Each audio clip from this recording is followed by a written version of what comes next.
Tenamwari, regai mazui andina taura nepfungwa zimume yumangu zenziko ne memoire. May the words of our mouths and the meditation of our hearts be acceptable in thy sight, O Mwari, O Jah of our creation.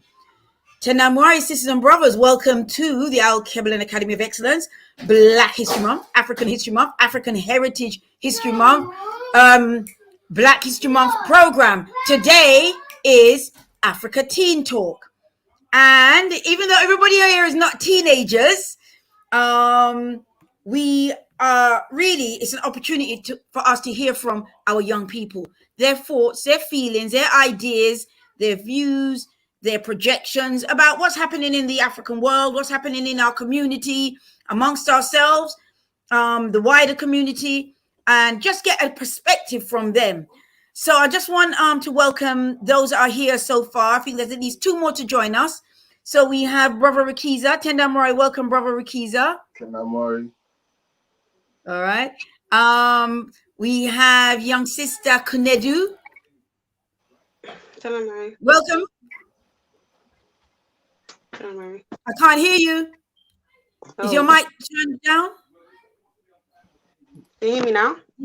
Yeah, I can hear you now. Okay. Tendamori. Tendamori. And we have young brother, Prince Munyaradzi. Welcome. Okay. Right. So just, shrug your shoulders, loosen up. And welcome, brothers and sisters who are joining our live link. If you got any questions, we are going to open up some questions periodically as we're discussing different issues. But while we're doing that, you can post comments, questions, and we'll try and address some of the questions. Depends on how many come through. We're trying to address some of the questions, and you're going to have an opportunity, I think, to either come live as well. I'm not sure, but please post your questions and your comments. It could be in support or against, or what is being shared thus far. We have Brother Omari, who's supposed to be joining us this evening. He's going to be around 7:45. He should be joining us. And we have our young sister Matertat, who again will be joining us later. Hopefully very shortly. But we won't take up too much time. Just to say, sisters and brothers, that apart from Africa Teen Talk, and we open this month with our Shumira, that's our African worship, where we honored the late Baba Ranako Rashidi, who passed away, unexpectedly, really. I mean, he wasn't well for a while, but nobody was expecting this. What we have lost, I don't think the African world knows fully what we've lost, but we've lost an encyclopedia, we've lost a library, we've lost a great spirit. But the great thing is he's left a legacy, which is so important. He's left a legacy of his work so we can build on. So this month, we are honoring, the Black History Month is in honor of late Baba Ranako Rashidi, Tendai Mwari. And those of you that are not familiar with the words Tendai Mwari, it means be thankful unto God. It's spoken in the Shona language of Zimbabwe, and we open and close speech with the words Tendai Mwari. Africa Teen Talk is part of, I said, the AAE Black History Month Lion Story program, which is hosted by the Alkebu-Lan Revivalist Movement. Alkebu-Lan being one of the oldest name on historical records from Motherland. And we are a nationalist, Pan-Africanist, spiritualist movement. We have a number of programs throughout this month. The movement is led by the spiritual leader of the Alkebu-Lan Revivalist Movement, Brother Leader Bandaka. He will be doing a message later on in the month, and his message is to the young people. So we're going to be hearing a bit more about that as we continue throughout the month. But we have Shakara, who's on the controls today, who will be doing the history of Black History Month. And I hear it's with a new lick. So I'm really looking forward to that, brothers and sisters. And that is going to be this Umoja Day, this Sunday, the 17th. And I'm sure that those details, again, will be put in our live chat link. So brothers and sisters can, oh, there we are, Black History Month, sowing the seeds of revolution. So I'm really looking forward to this presentation, brothers and sisters. It's something that we do annually, but I know that there's, an added extra zest to it this time. So I'm really looking forward to that. And something you need to link into, brothers and sisters, because we will stop saying, 1 month is not enough, and they shouldn't have given us 1 month. So when you listen to that presentation, you won't be saying that anymore. Also, we are supporting other organizations, like we supported the Afrika Bantu Saturday Schools program that was on the 2nd of Messiah, their annual memorial lecture. And we will be supporting Queen Mother Nzinga's program, which is this Saturday. I hope the information can be put in the link as well, honoring 3 sisters. Sister and brother, that's on the 16th, Saturday the 16th. So hopefully all those details will be put in the link, and that you can log into, or they're not logging into, you can attend. Some of them are, you can attend live. So yes, sisters and brothers, this is Africa Teen Tool. I'm not going to spend too much time. Let me welcome our young sister, Materita. Tendamore. Tenranti. All right, Tendamore, welcome to Africa Teen Tool. So I'm looking forward. And just to say to the young people, just be relaxed, and you can interject. You can just unmute and interject if you think somebody's saying something that you need to put straight. So you don't have to wait till they finish every single, just like we have a normal conversation sometime, and you want to say something right then and there, put something straight. You can jump in and say, but we do try and hear from everyone. And I'm not always going to call your names. So if you just want to come in, unmute, or you show your hand, I might call you. If somebody's speaking, you can show your hand, and I'll bring you in. So we just keep it fluid and relax. So we've got a number of topics this evening. And if you are in the chat as well, and you're a young person, and you would like to put a question to the young people, please do that. We will try our hardest to get to everyone. But what I'm going to do now, I'm going to ask our controller if he can. Well, what's happened there? Right, I'm going to ask our controller if he can put one of the first areas of discussion this evening is colorism.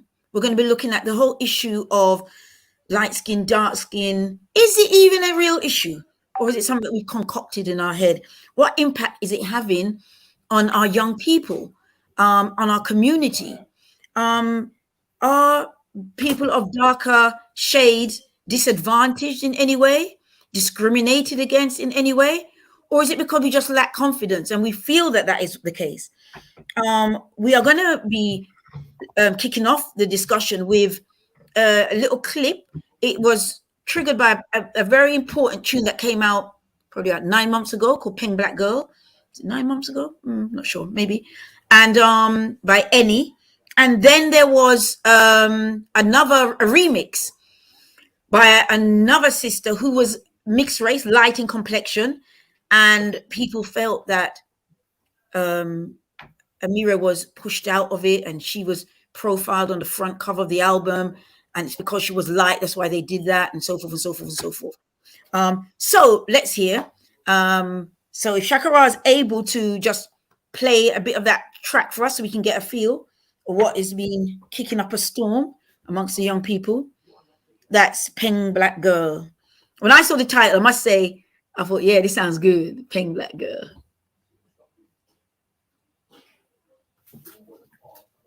All right. So I'm not sure if Shakara is linked in with us. Okay, let me just talk about some of the other things we're going to be talking about while he's trying to get that clip up. We're also talking about law and order. We're talking about, brothers and sisters, the impact of policing in the Black community amongst our young people, in particular, our boys. Is it unfair policing?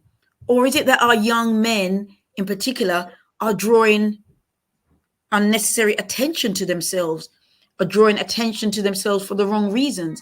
Okay, looks like we have Pink Black Girl up here now. So I'm just gonna, and this is featuring Amia, and this is the original version.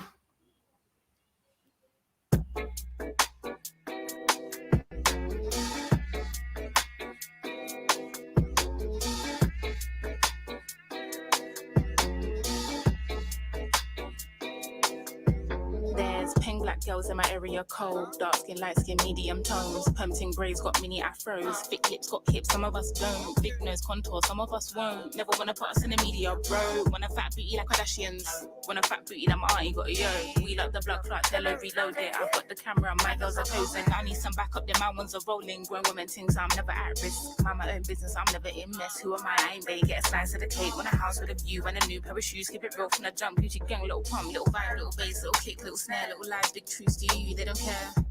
Do you, they don't care, get your ass out the box and build up from there. I don't have a gang with me, but I still walk with a gangster lean. I rock Nikes cause we think they're clean. MJ leather jacket, beat it Billie Jean. MJ leather jacket cause I think I'm bad. That's cool, I like it. The growth, the light, the pain, the fight. We love, we fight, we hurt, we cry. He paid the price, you'll be alright. I gave me some time away. I took a little time. Alright, we gon' be alright. Okay, alright, okay, alright, okay, alright. I got me some time away. I took a little time. Alright, we gon' be alright. Okay, alright, okay, alright, okay, alright. So many verses. Type them or put them in cursive. Deep like I'm burying hearses. Preach like I'm doing up churches. Sin for a bit, I got urges. They got Chanel bags and purses. And I got some mashed up vans that I won't throw away cause I'm needy and hurting. I keep it in cause I can. I've seen the drinks and the cans. I think it's in my genetics. So the gin and the juice that I drink, I'm indebted. So if I fall off, it's expected, wow. Gather your thoughts and collect them now. Penny for my thoughts, make a fortune, bow. How'd you keep rapping off beat, bro? How? Talking about you getting on the tracks, this when everybody's here, we don't need more friends. Just do you ain't gotta pretend. Just do you ain't gotta pretend. He was in school while they were doing ends. Now he's doing money and the man are doing pen. You know about 6 or 5 of the men. You know about half of the men full of trends. He said to me, they put guns in the streets. That's what they wanted for me. And I said, gee, someone can fix you a plate, but no one can force you to eat. Like when will he see himself as a king and not just a pawn in these streets? And when will we come together as a tribe and be what intended to be? I just wanna be free. Yeah.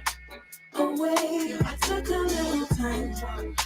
Alright, we gon' be alright. Okay, alright. So Shakira, you can bring it to an end now. Okay, alright. I got missing time. Okay. That is Pink Black Girl by Eni and Amia. And as you can see, there were some lovely Pink Black girls. What do you say, Muni Radzi? Rakiza, you see some Pink Black girls there? Everybody gets shy. What do you say? That's good. That's good. Muni Radzi, you shy? Catch it unawares, isn't it? Okay. So that's Pink Black girls. Shakira, if you're able to play the next one, which was the remix. You don't have to play as long, but that's with Georgia Smith, sorry. The remix. And again, there was a big hoo-ha about the remix, and a lot of people felt that Amia was pushed out, and it should have either had 3 of them on the album cover or just Eni and Amia, rather than the remix. And a lot of people felt that the only reason why they had Georgia Smith on it was because she was what they call biracial, of mixed heritage, or light in complexion. So we just want to hear a little bit of some of the commentaries that was, the feelings that people had about that. And they're not going to hear from the young people about their feelings about that particular song.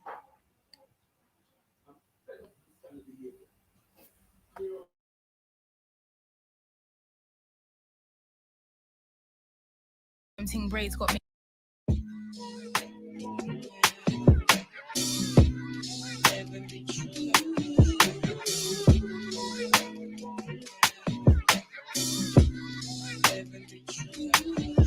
There's There's pen black girls in my area code. Dark skin, light skin, medium tones. Perm ting braids got mini afros. Thick lips got hips, some of us don't. Big nose contour, some of us won't. Never wanna put us in the media, bro. Want a fat beauty like Kardashians, no. Want a fat beauty like my auntie got, yo.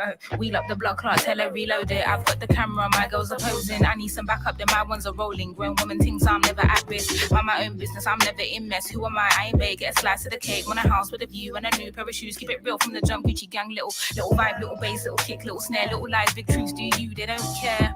Do you, they don't care, get your ass out the box and build up from there. I don't have a gang with me, but I still walk with a gangster lean. I brought Nikes cause we think they're clean. MJ, leather jacket, beat it Billie Jean. MJ, leather jacket cause I think I'm bad. That's cool, I like it, the growth, the light, the pain, the fight. We love, we fight, we hurt, we cry. He paid the price, you'll be I think I need some time away. I took a little time. I pray we gon' be alright. Okay, alright. Okay, alright. Okay. I think I need some time away. I took a little time. I pray we gon' be alright. Okay, alright. Okay, alright. Okay. And you said there's pink black girls, not area code. These black girls need to be in the shows. Be on the runways, not just mood boards. On top of that, I wanna see when your team. Look at your crown, natural relax to the Jericho. One time soft and sheen, where black girl magic is sometimes blue. I broke a hairband or two. Raise my voice, she gonna say that I'm angry. Kiss my teeth, and now you say that I'm hood. Kid at 16, you say it's my destiny. Driving a range, you think I'm up to no good. Give us a break and let us breathe, man. Give me a chance, let's achieve, fam. And I know that my hair looks a bit different today, so don't touch my hair. like new hair. Who this? Old black woman jacket and a band to twist. Look, mind over matter, I can handle this. We're fine, take a second, the rewards in risk. See, I think that I care too much. Bottleless and cover, see air. 2 cups, I've got nothing to show, but you love. Check my flaws and all my flaws. I was black back when it wasn't even in style. That's cool. I like it, the growth, the light, the pain, the fight. We love, we fight, we hurt, we cry. He paid the price, you'll be. I think I need some time away. I took a little time. Sorry, Tenamore. Yes, give thanks for that, Shakara. So that was a little, let's give you a little touch to the discussion that we're going to be having this evening, brothers and sisters. And there was a lot of debate around the fact that when she did the remix and the album came out, the front cover was Annie and Georgia Smith. And everybody felt that Amia was pushed out of, right? I think we need to, what's this? Oh, okay, some ads. Maybe I have to leave. What's it? Okay. Right, we're going to, right. Okay, you can play a little bit if you want, but Good morning, welcome back to my channel. I am Eloho, back with another Black Girl Chat video. And today we're going to be sipping tea straight from the UK. We're going to be talking about the erasure of Black women and the role biracial women play in that erasure. Now, we talk about colorism, erasure, anti-Blackness, racism, all of the things that plague Black women on this channel. And so this is a safe space for Black women specifically, although we do invite other women to listen and join and learn. This is a safe space for Black women to come and speak on our plight without being gaslit. So I'm going to break down the story and then I'm going to save my personal opinion for the end. Georgia Smith was born to a Jamaican father and an English mother. After releasing her first EP in 2016, she was quickly noticed by Drake. The two went on tour together and then collaborated on Get It Together, which was featured on his More Life mixtape in 2017. Georgia opened up with Evening Standard magazine about why she initially didn't want to collaborate with Drake. Smith told the magazine, I really liked it, but I hadn't written it, so I didn't connect to the lyrics. But then I split up with my boyfriend of the time, and I listened back to the song and understood it. So it worked out well. But you can't just do stuff for the hell of it. You genuinely have to love what you're doing. Georgia Smith is an English singer and songwriter. Her debut studio album, Lost and Found, was released in 2018 to critical acclaim and peaked at number 3 on the UK album charts. In 2018, Smith won the Brits' Choice Award. Arriving on the scene with flair at the top of the year, South London's Annie cemented herself on the map with the release of her satirical soliloquy on unrequited love. He's Not Into You. Having only given us a glimpse into her dynamism as a rapper with her debut, the rising talent is back with her exceptional new single, Paying Black Girls, featuring Amia Brave, an affecting ode to the multidimensional nature of Black women everywhere. And so the issue came about when UK Black Twitter discovered that the song Pang Black Girls, who was initially featuring Amia Brave, gained an immense amount of popularity once she was replaced with Georgia Smith on the remix. And because Georgia is a bigger artist with millions of followers and subscribers, once she jumped on the remix, the song went viral. And people completely forgot about not only Amia Brave, but also Annie, the original writer of the song. Both Annie and Georgia had the opportunity to perform the song on Colors, another mega music platform, but again, Amia Brave was not invited to do so. And so the conversation of colorism was moving through these UK Twitter streets expeditiously, okay? The girl said, what is this? Where's Amia Brave? This don't look like Amia. Hold on, this is colorism. And so the war on UK Black Twitter began. Some folks said, yes, this is absolutely colorism and erasure. Some folks said, no, it's not colorism and erasure. Georgia is a mixed woman. Therefore, she is Black because she is half Black and she is a bigger artist. Therefore, it makes sense why, the song would go viral once she jumps on the remix. It makes sense why bigger music platforms is giving them opportunities to perform the songs. And the people are saying, how can this be colorism if Annie, who wrote the lyrics, said dark skin, light skin, and medium tones? Hello, Georgia is a light skin tone. Annie wrote about light skin tone Black girls. So how can this be colorist? Isn't this about uniting all colors? Why is it that you dark skin girls always bring up colorism whenever blah, blah, blah, blah, blah, blah, blah. That's all I started to read at a certain point. Okay, I'm gonna ask you to thank you very much, Tendai Mwari. Okay, so if you hadn't heard the song before, I'm sure you had, well, you got a feel of what the discussion that's been, going around on Black Twitter and the community. And not the first time this discussion has happened. I feel you've had it amongst your friends and your family and so forth. So I'm just going to open the floor to anyone that wants to come first. I'm going to ask a question. Do you think that Georgia Smith was put on the front cover for any Peng Black girl instead of Amia because she was light in complexion, biracial? Or do you think it's just solely because she's a big artist? Just a little quick yay, nay, way. Just unmute, talk. I'm not too sure personally. I think it's because she was a bigger artist. I'm not gonna lie. Yeah, I thought that fact as well when I first saw it. Yeah. Georgia Smith is a really big artist, and it would give them much more popularity to have her on the cover than that. I don't even know that person's name, and that says something. Okay. All right. So you think that the reason why she was selected over Amia is because Georgia Smith is a big artist. All right. So we know that it blew up once she came on it.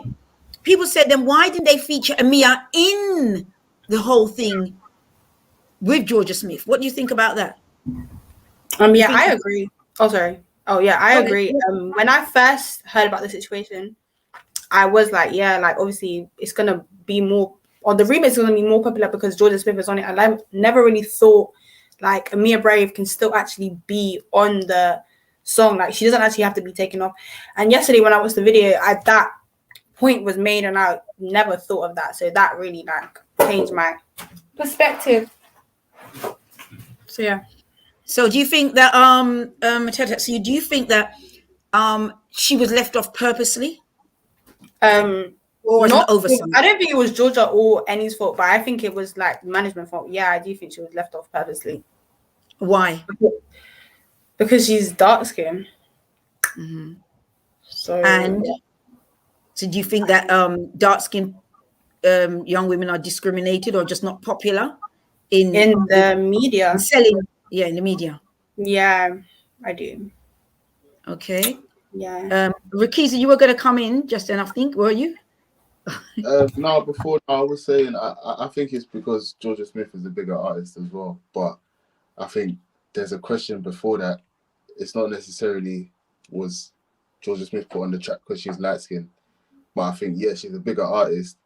But the question before that for me is Georgia Smith where she is because she's light skinned? So does she have that opportunity to kick people off the track because she's light skinned? I don't think she kicked off. I don't think she displaced Amir Brave because she was light skinned, but maybe there's an argument that she's that much bigger in the first place because she's light skinned. Okay. That's a very important Prince Amara, if you can join us by enabling your video, that'd be great. Okay, that's a very important point. Kanedu Munyaradzi, do you want to come in on that? Do you think that Rakiza raised a very important point that do we have to be looking at the question before that? How comes Georgia Smith is so big? Why is she so big? Is it because she is light in complexion? She's mixed heritage. Is that why she's even there in the first place? I mean, there's a lot of young black rappers, artists, and what have you. You think there's a trend to have light-skinned young women on the front covers of magazines and album covers and so forth?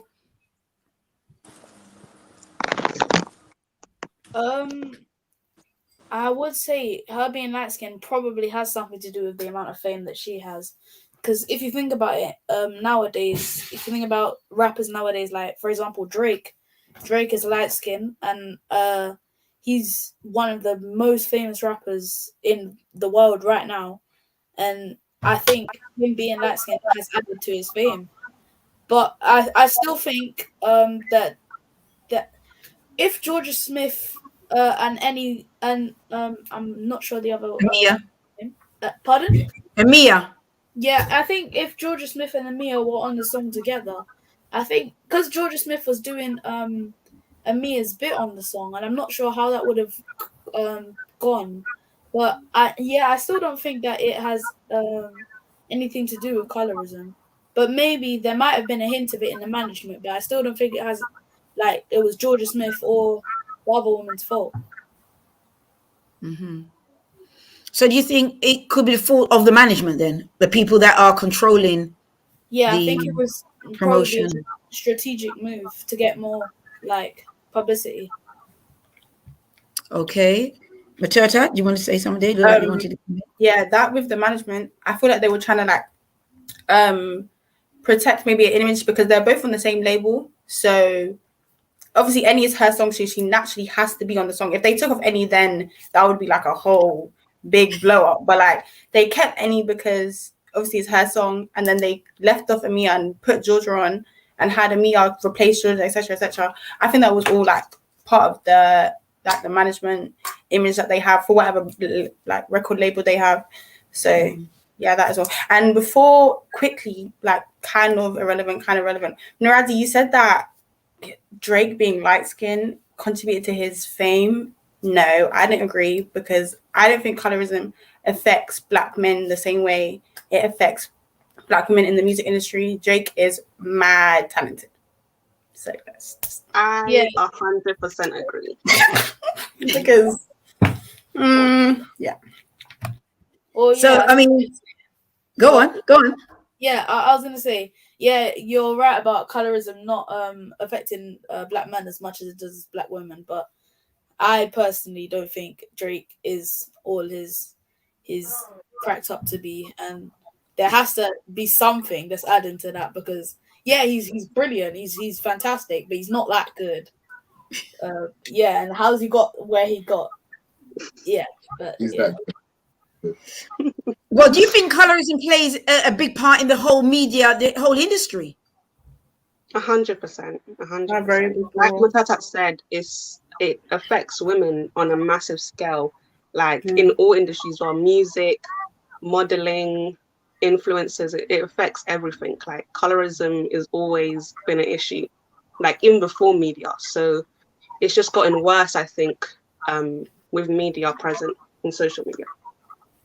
Oh, you think it's actually got worse over the years? Yeah, I don't think it's gotten worse. I think it's more in our faces because we have socials on our personal phone. Like we're always in contact with social media, so it's always. That's why I think it's gotten worse. That's why I think it's gotten worse. Oh, because I see. Everyone has social media, even people from as young as 10, 9, 11, seeing light-skinned people being favored in, like I said, in all types of media, like music, everything. So I think it's gotten worse because it's now like in our faces, like you said, and it's targeting a younger audience. Okay, so I mean, the promoters, the management, they may say, well, we've got to sell, we're out here to make some money, and if Georgia Smith sells, why would you not have her replace Amia? Do you think that's right? Sorry, like I think that's a really good point in the video. Like I'm gonna keep saying it, that Amia could have still been on the song. Like Georgia, Amia never technically had to be left off. Like Georgia could have been on the song and Amia. Like they could have both been, and I still think it would have done pretty well. Like I don't really think. I don't think so. Yeah. So you think she was purposely deleted off the song? Yeah.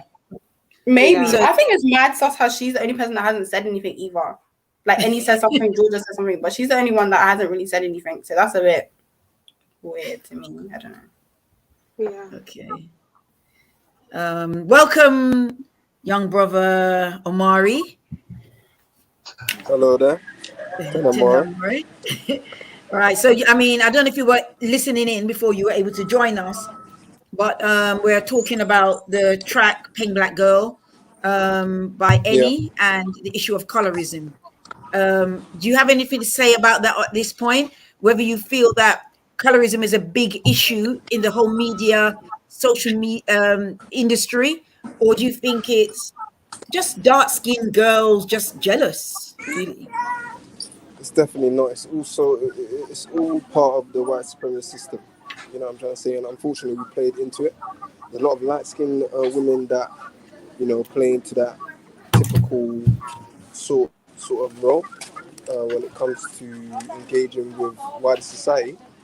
But yeah, it's all a game. You know what I'm saying? It's all supposed to be, so we can have our little infight and our little quarrels amongst each other, and we don't get nowhere. So on the point of where I believe Georgia Smith, she remixed the song and it got a lot more attention, I'd say it could be to do with her appearance, but more so her being a bigger artist. That's what I'd say. Okay, well, we touched that. I mean, Brother Akiza raised the issue of the fact that we have to question, how did she become a big artist?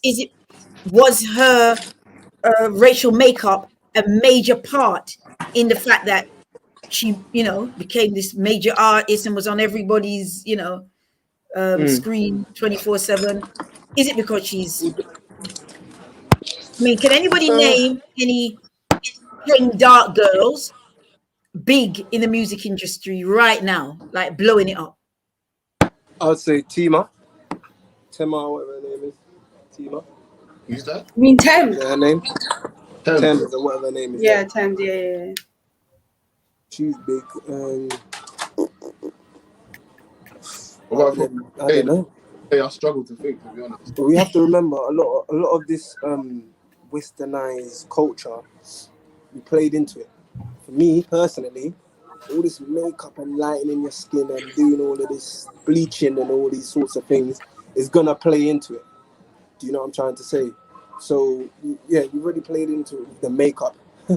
So it's not gonna get any better when we're engaging with each other and we have our assumptions on someone's appearance and how far they can go and how far they've gotten. So yeah, it's a big part. So do you feel that so dark-skinned young girls, women, do you feel that they have to reshape themselves if they want to get far or attach themselves to somebody who is lighter to, you know, get their media attention? You see, I don't know how this music industry works, but I know how white supremacy works. So definitely, it has a huge role to play in terms of appearance, because you have to fit a certain category in order to make it to the top of the pedestal. So definitely, someone being of a lighter complexion can get you a lot further than someone who's darker. Because for me, in general society, darkness is or dark skin is associated with fear. So when you have a lighter complexion, you're more easier to approach, so to say. So again, yeah, darker girls have to conform in certain ways in order to reach the finish line. Or feel that they have to conform. Yes. What do you say Yes. to that, Materta? Do you feel that in all aspects of life, dark-skinned girls have to reshape themselves, or feel they have to reshape themselves to be to get anywhere in society? Yes and no. Yes, because that's what I've seen a lot. Like when you pose the question, like, is there even a lot of big dark skinned women rappers? Like, we were all stuck for words. Like, we didn't really know any. But then again, no, because yes, it may take a bit longer, but they do get there in the end. So sometimes like the journey is just a lot longer, like years, almost decades longer. But unless that, it just depends on what kind of route you really want to take. So yeah. Okay. So as young women and men, amongst your friends and your peers, I mean, some of you are lighter, darker, different, all different shades. Some of you are darker than others. Do you feel that when you're looking at girlfriend, boyfriends, or looking at girls or young men or young women, do you think that color plays a big part in your friends selecting or suggesting that who looks good, who looks peng?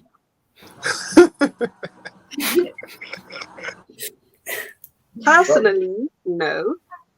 You don't think, not personally for you, I mean amongst your friends and your peers, Oh, do you feel it plays a yes. big part? 100%. Especially it does, especially unfortunately with the males, black male, they really light skin, you know, they really Even non-black. yeah. they really take to the light skin. Yeah. It's a quick statement. You lot are focusing on that demographic that don't know what the hell is going on. That's what I'm gonna But say.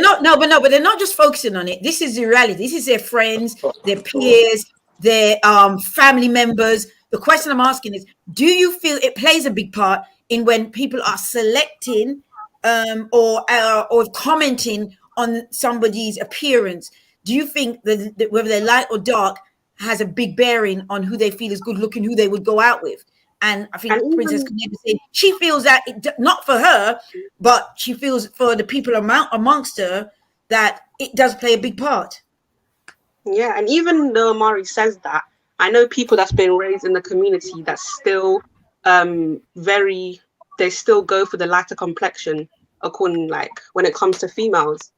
Even people that's raised in the community. So it's not necessarily people that is who doesn't really know about, you know, their history or hasn't been raised in, like, you know, the way that we've been raised. They've still been raised the way that we've been raised, and they're still looking for the lighter complexion or the non-black, you know, do you get what I'm saying? So I think when you look at the majority of this generation or youth, yes, they do go for the lighter skin when it comes to looking, like, when it comes to attraction.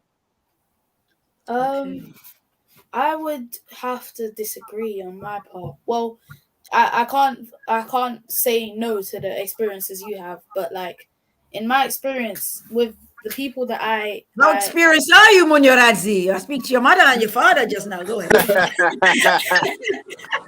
in the experiences that I've had, like with my friends, and it's not all about what a person looks like or what color. Let's not say what color, but like what shade they are. It's more about their person and the way they express themselves, their personality, stuff like that. And it's just like a lot of my friends, they judge on personality, and I don't really see a lot of colorism coming from my group, or I've never really seen it happen. But I can't. Yeah. Well, maybe then you might need to give the contact of those your friends' big brothers.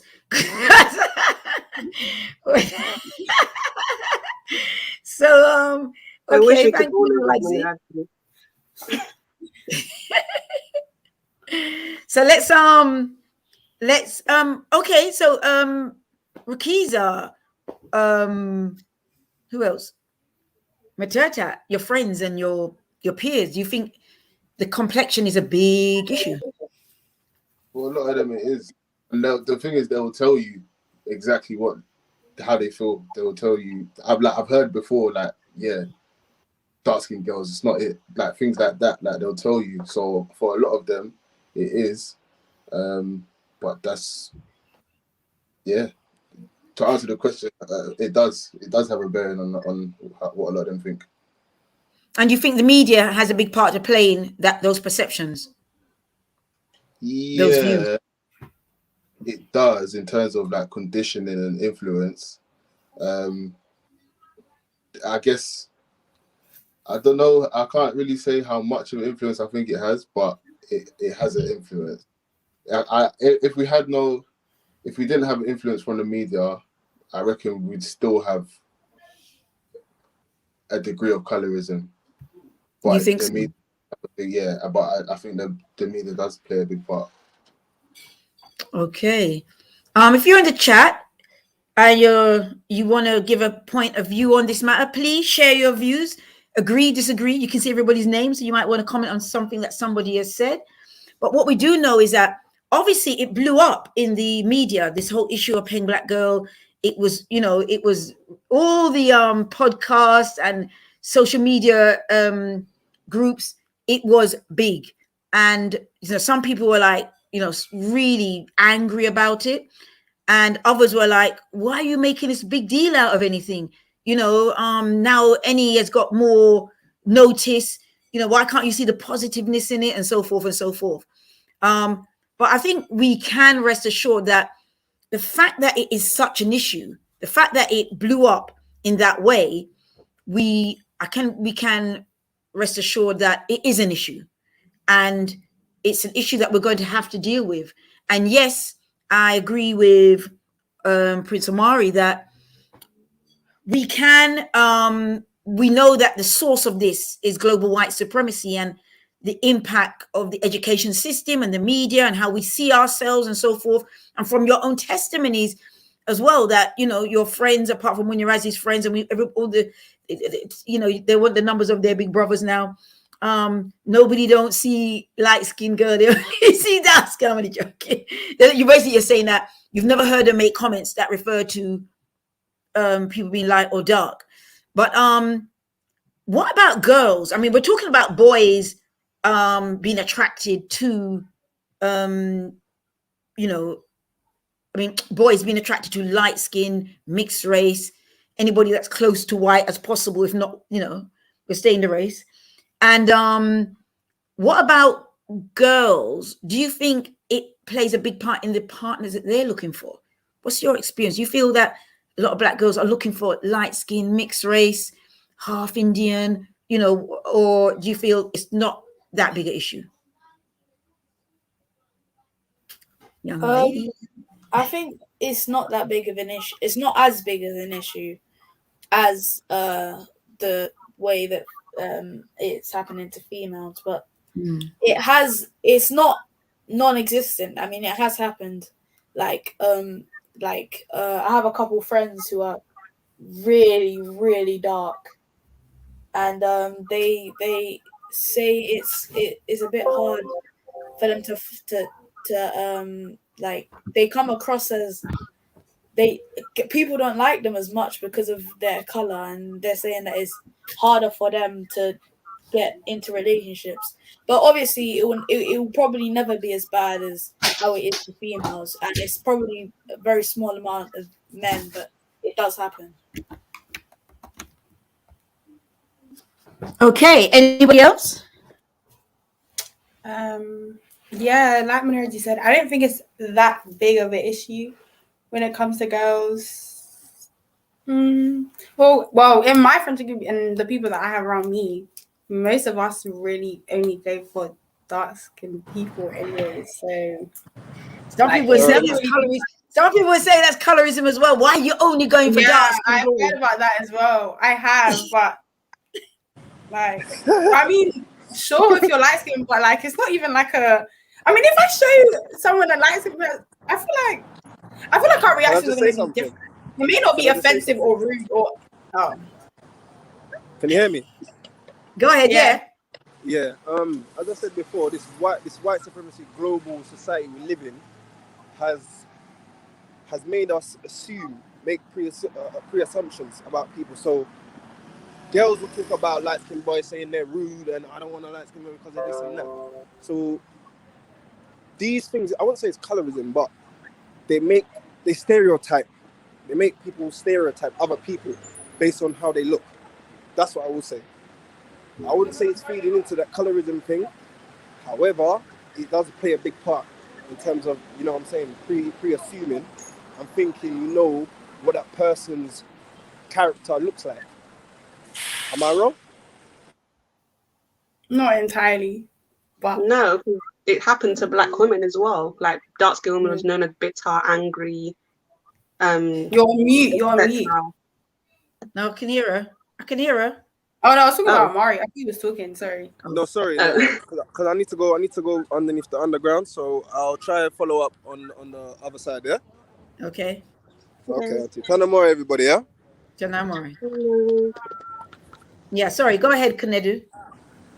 No, I was just saying that Amari was saying that light-skinned boys will be seen as rude and stuff. But I'm saying it happens to girls as well. Like dark-skinned girls are seen as bitter and angry and like always with an attitude. Like you still see it to this day. You'll still see posts and stuff about dark-skinned girls and how they have an attitude. So I just feel like it will play a part in both male and females. Okay. All right. So I think unless anybody in the chat wants to say anything or ask anything, I don't know if Shakaraze can post anything up. I can't see it on this side. But if you got a question you want to ask, or okay, says, I think it's both. Like has been said, the song is about different shades. So they should have included the sister they excluded. But some would say that, Annie was in it. Greetings, African family. I am Thebang Mohale, a proud son of Ekbuk Solutions and community-based company that specializes in youth empowerment, community development, healing consultations, etc. Did you want to say anything on the matter? Tabang. We also have programs, for African women called Kandaka, program for African men called Shabaka, and program for young African men called Shabaka Teen Talks. Okay, sounds good. Okay. So unless anybody got anything pressing on this issue, we're going to move on to another very important discussion. It's a shame that you know something, I'm going to jump the one that I was originally going to do. See if Amari can join us on the next one. But I'm going to speak about the lockdown. Right. So since 2020, everybody was sweating, screaming, GCSEs, A-levels, and then bam, nothing. No GCSE, no A-level. Everybody was stressing, and I'm going to get these, am I going to get a 9, am I going to get a 7, am I going to get this, got to sit this, I got no time, I didn't get my dissertation in, and then nothing. Apart from that, also, there are big issues in the African community amongst our young people. Not just that the education was disrupted, but also mental health issues. Mental health issues has risen at astronomical levels among young people. And now the question I want to ask the young people here is, what kind of impact do you think the lockdown has had on young people in regards, let's take it step by step, in regards to your education? Let's start with the education. Do you think it has had a major impact or a detrimental impact? Or do you feel it just really allowed you to put everything into perspective and wasn't that big of a deal? And do you think that even though things have got back to normal, so to speak, or has it got back to normal, that you've caught up, it's not a big deal? So anybody can roll. You're at different ages and stages, so go ahead. Oh, well, for me personally, education wise only, the lockdown actually helped because then I got to take I got to do my degree at my own pace. Like the lectures were online, so I could just start it, go here, jump here, like it wasn't live, so I wasn't rushing. And then the seminars, as bad as it was, in the comfort of my bed. So yeah, like it wasn't that bad. Like I quite enjoyed it. But other people, yeah, I quite enjoyed it. Okay. Can I hear from others? Yeah, my experience was completely opposite from that. It's actually been a bit difficult because I doing my GCSEs this year, and I missed a lot of vital time during lockdown, and for a while we weren't even on Zoom because Zoom wasn't working properly, and it's just been quite hard to catch up now, and it's been very stressful, but it helped because like I got a lot of more time to spend with my family and stuff like that. But nah, it wasn't ideal because I have a giant hole in my learning now that I have to fill up. But just I have my mocks in November, giant hole in my learning, and it's just like, oh my god, it's very stressful. But yeah. Okay. For me, I enjoyed lockdown, like being in my house, but in terms of education, I think the biggest thing was for me that it was in my teacher's hands. I think that's what it was for me because like a couple of my teachers were not the most, we didn't have a good relationship. So when they were, like they had like a big role in what I got in my GCSEs because I did my GCSEs were in 2020. So they had like a big role in what I'd got, and I feel like I didn't get the marks I could have because the teacher had an input in what I got. So I feel like if I did the actual test, I would have got a higher mark. So I think that's what it was mostly, just my teachers not wanting me to do well. Okay. Anyone else? Did you? I mean, do you feel? How did it impact on your peers? I mean, some of you may have, felt okay, like Materta. Actually, it benefited her. She felt a bit more in control of her learning. But others, like Kinedu and Munyaradzi in particular, so I was feeling like, well, no, I'm now required to sit some GCSEs, and you actually haven't taught me anything. And somehow I'm sure everybody's still expecting 9s and 9+. And it's been very stressful. What do you think for your peers? What have you noticed about your peers, and how do you feel some of your friends, your peers at school, college, uni, how do you feel that they have coped in their education? My friends in college, they most of them they didn't really cope well because it was hard for them to learn over, like it's easier to learn when you're like the teacher's face to face. It was really hard for them to learn over the screen. So a lot of them failed their GCSEs and are retaking it I'm in second year of college now, so taking it in second year of college. So it really set them back a lot, and it especially my Black friends, because I feel like Black people, even though we have a stereotype, we don't generally like to fail. I feel like personally with my friends. So it really, a couple of them, it set their confidence back because they're now retaking GCSEs and second year of college. So it was a bit like they feel like it's embarrassing. So lockdown really took a toll on their lives, educational wise. Okay. Any of you aware of young people that the education or their lack thereof was affected by lockdown, and was it a negative, positive, negative experience? Some of my friends at the beginning, they thought, oh, this is going to be so fun having time off from school and stuff like that. But eventually they get bored, and eventually there's gaps in their learning.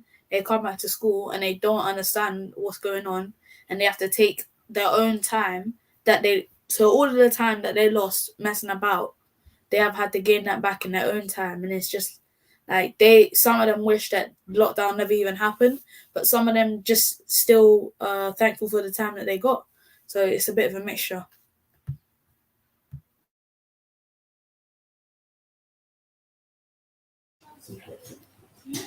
Okay, Tinamai, give thanks for that.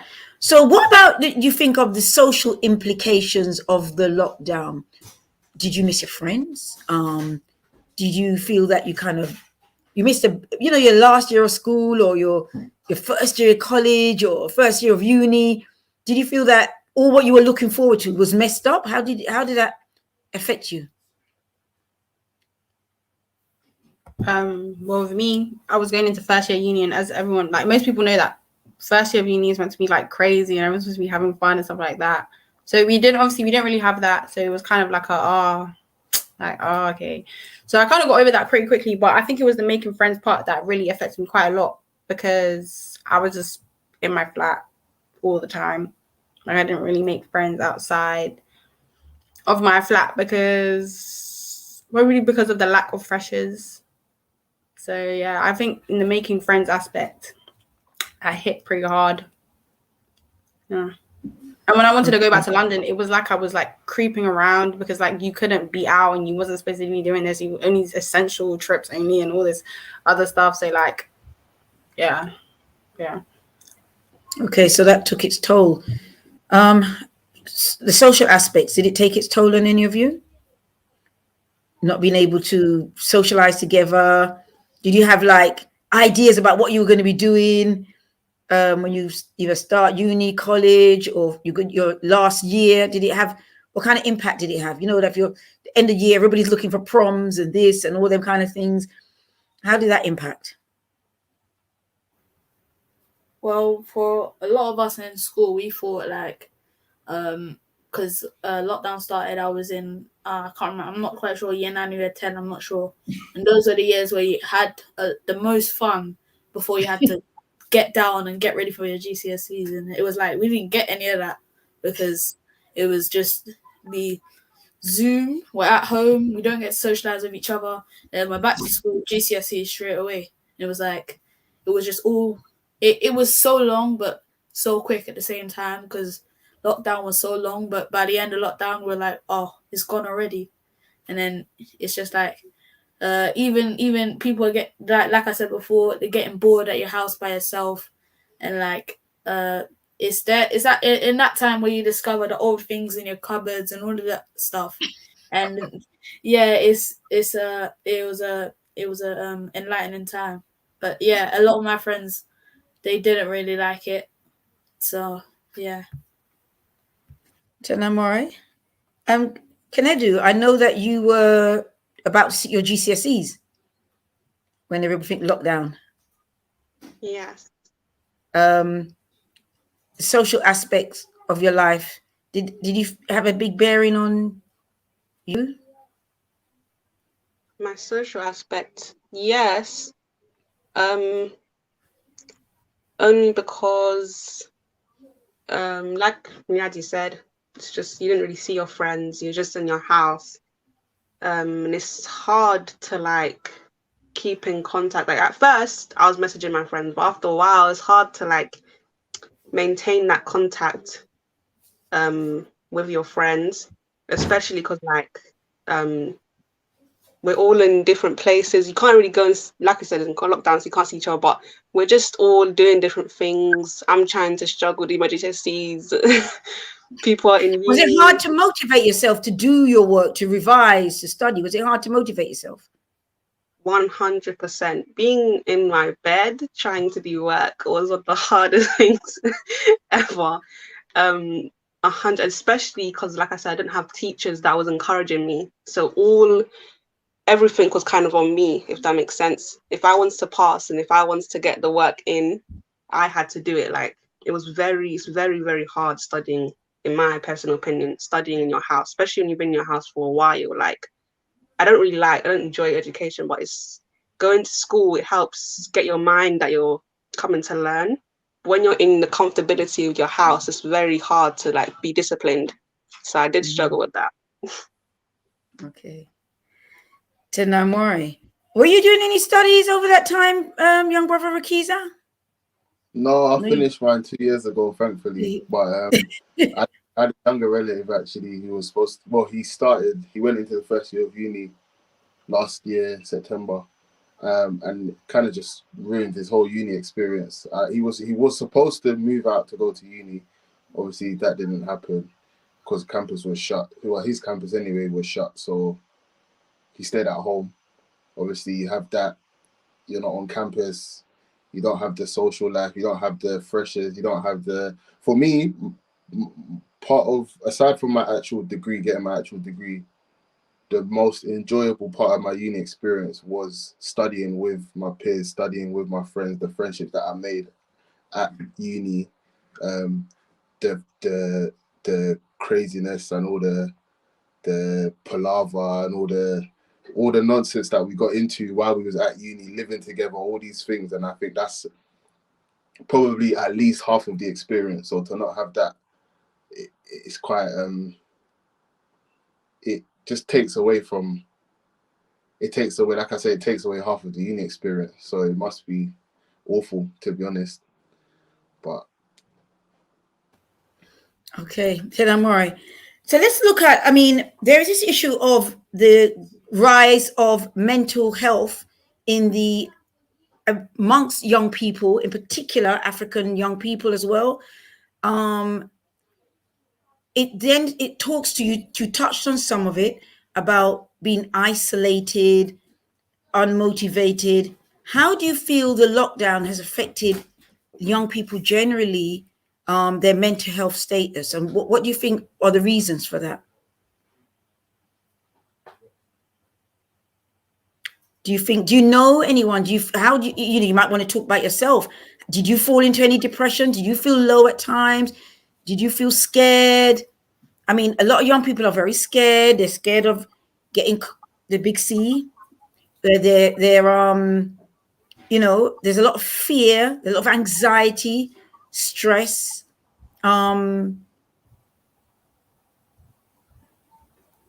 From your experience and people that you have amongst yourselves, what do you think are the main reasons why the mental health has risen amongst young people? Probably because you have a lot more time to think, maybe, because you're at home, like you're not really going to Tesco, Sainsbury's, to the park, going to school, all this other stuff. Like you're just at home, just there with your computer, your siblings, your parents, whatever, all by yourself. Like I was, like you're by yourself, so your mind just goes into a spiral and it just goes deeper and deeper because there's no one really there to stop you, or nothing really there to stop you and be like, whoa, like you're taking this a bit too deep. Like it's not that deep. Like you just need to calm down a little bit. So yeah, I think most people were like in a mental rut, like quite depressed around that kind of time, like January to like maybe April. So yeah, and a lot of places were closed, like gym and cinema. So like the world is closed, like everything is closed. So you just feel kind of alone and isolated. So it can be quite scary then, really, especially if you don't have a big family that's locked down together. It can be quite scary. And I guess a lot of young people, did you think they use social media a lot? Did you think it played a good part or a bad part in helping them to, come to terms with what was happening? I think it was a bit of both. I think it was the good part was that we will kind of stay connected, so we were all kind of struggling together, kind of thing, and we were still able to communicate with each other, because when everything was closed, I feel like part of the problem was that for some people, for more social people anyway, you didn't have that social element you couldn't even go to the gym, you couldn't even go to the supermarkets. Were the supermarkets closed as well, or they were never closed? Well, unless you wanted to stand, they were never closed, but if you want to stand in a line for 2 hours. Yeah, so there was a lot that you just couldn't do. So for the more social people, that must have been painful. There's only so many walks you can go on in the evening to keep yourself moving. There's only so much exercise you can do. There's only so much productive thing you can do to keep yourself No busy. raving. At some point, you just want to relax and do something that's not necessarily as productive. But then the negative part of social media during lockdown was, I guess maybe there was a lot more. I reckon it bred some of the anxiety just by us being online constantly and seeing the news constantly and talking about the COVID constantly and all these negative things. It probably did have a negative effect on us. So, but I think it was a bit of both, to answer the question. Yeah, I agree with that, because it was good to still be able to talk to your friends, but there was a point where you just ran out of stuff to talk about, and it was kind of awkward. And also, if you go on social media, then you're reminded of the news and all of that kind of stuff. They're reminded of how many people are dying every day, gets you more scared, puts you into more stress, and it's just it's kind of like a double-edged sword, because it can be good and it can be bad depending on what is on it. And it was yeah.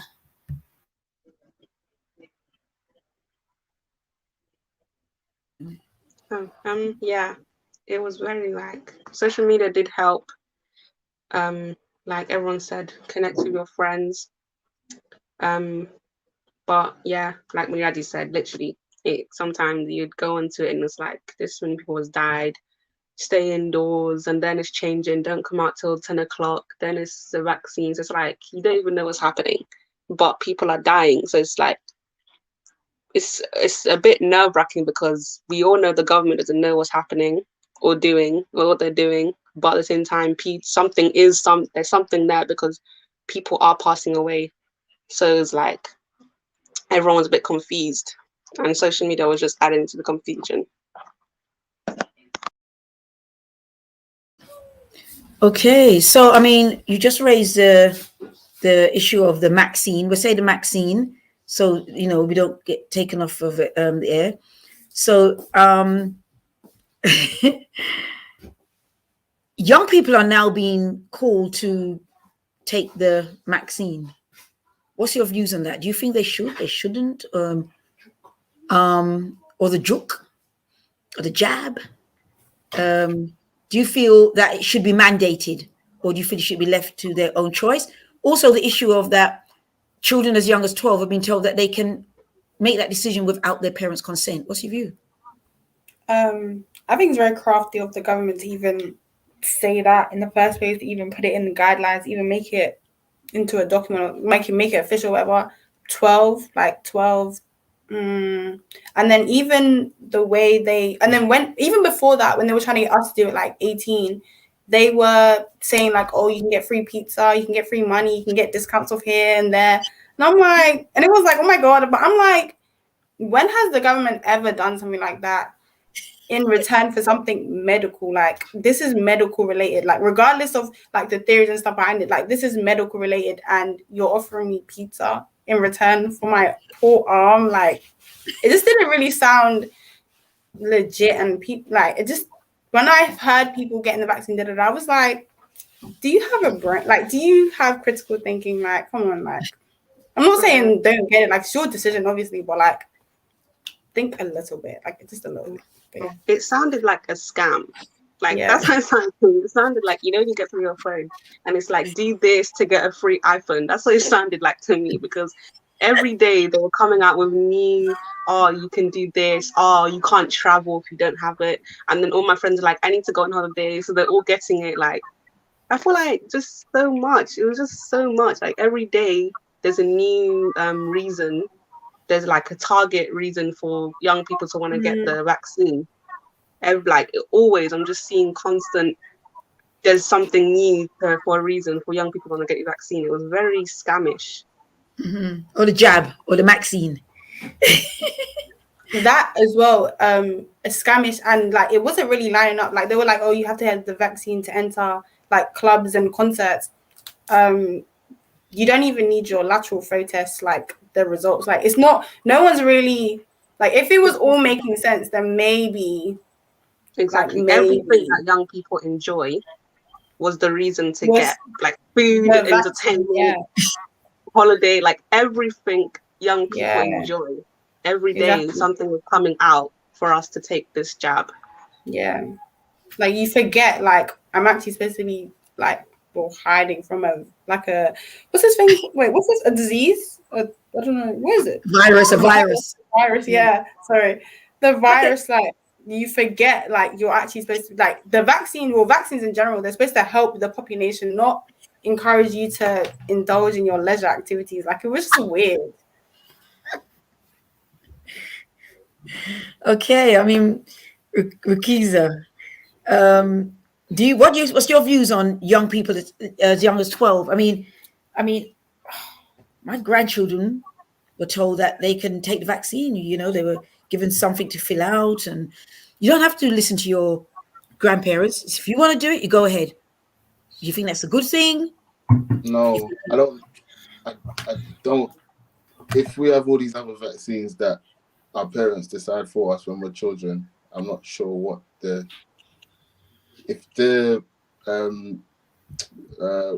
what is it, the death rate for children is almost non-existent. I don't know why. I don't see why they should be choosing.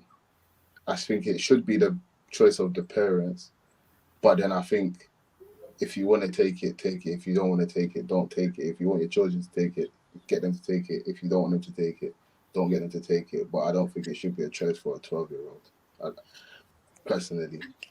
What about mandating it, making it, even though mandatory is not necessarily law, but what about at least giving the feeling that people feel that they have to take it or they're going to be forced to take it? Do you feel that's something that the government needs to put in place? Because I mean, remember the argument is if you don't, we'll have to lock you all down again. Personally, no, because what I don't understand is that it does. You take the vaccine, and you can still spread it. So that's the part that I can't get my head around. I don't think that, to answer the question, no, it shouldn't be mandatory, because I don't understand why it should be. Yeah, that doesn't make any sense. They're making everyone take a vaccine that's not even guaranteed success. So you're injecting it into your body and you might just still get it. It doesn't make any sense to me. What about the idea that it's a trial? Do you think that should matter? People should take it anyway. I mean, usually it goes through a number of years of trials, sometimes decades of trials before you give it to the public. It hasn't done that. It's in the trial stage. Do you think everybody's clear about that it is a trial? They're actually part of the trial. You don't think they are, Maturtat? Because I think even the way I even found out about that was by mistake. Like I think I just researched it one day on my phone and it came up as like trial, and I was like, trial? I ain't never heard those words before, like in relation to the vaccine. So yeah, I don't think it's a public. I don't think the public knows that properly. But I think even if they do know, I think people still take it because of the fear they've put in people about this virus. People are like, when I had the discussion in my class the other day, and like majority of my class has taken the jab, and they were saying like, and I said like, did you know it's not even it's a trial. Like, we're lab rats. Like, you're all lab rats. And they were like, yeah, but it will protect us. So I think the fear of COVID has really made people like just forget all the sense and like they're just scrambling. So I think even if people found out and it made general knowledge that it's a trial, I think people would still take the vaccine or the jab just because people have been so scared of this virus. So do you think that is a big reason why a lot of young people have now got mental health problems? Because there's also the issue of OCD, people not wanting to touch people. You stay away from me, 2 feet apart. Somebody coughs, people jump. Do you think that's a big issue? I'm scared to cough and sneeze in public. Yeah, it's illegal. Like, I'm scared to cough and sneeze in public because the way people will be looking at me, like, it's really like I can't. I'm be stifling my sneeze. Or if I want people to move, then I'll just cough. Like, that's the world we live in now. Yeah, I've had a few people jump across the road. Yeah, people will be moving away on the train when I'm like sneezing or if I cough to like move like all the way down to the next carriage. I don't know, like. Right. And then there's also this washing of hands. I mean, it's constant washing of hands, or you're not really washing your hands, you're using this, what's it called, sanitizer. So you're pretend washing your hands constantly, like every half hour. Some people, every time they touch something, they're washing their hands, they're putting on gloves, they're washing their hands. I mean, it would be seen like some kind of compulsive behavior under normal circumstances. You've been assessed of, some severe mental health problem, but now it's seen as normal that people are constantly washing their hands, scared to touch anything. I mean, do you have friends? Is that the kind of thing that you see people doing, like scared to touch, scared to hug? Do you think that is going to be an issue, a long-term issue? Well, my friends, we don't really even wear masks anymore. Like, we just kind of, if COVID hits us, then we'll just drink our Cersei and just call it a day. Like, it's not like deep. But with the hugging and touching, I feel like it's more with adults. Like, I'm not even gonna lie. Like, yeah. Even the young people are just doing their thing anyway. Yeah, young people don't even care anymore. They really don't. Nobody cares if you wear a mask. Like, I met a couple people that's like, oh, like, we have to wear a mask. But majority of people I've met in college and stuff, nobody really cares. Yeah, nobody follows the guidelines. And if you're touching everything and not washing your hands after you go to the toilet, like, I don't know what you're doing anyways. So yeah. But there's a lot of people who do that though. That's the thing. A lot of people that don't wash their hands before they eat. They don't wash their hands after they go to the toilet. They travel on the underground, they go into a restaurant and they go start eating chicken wings with their hands without washing their hands.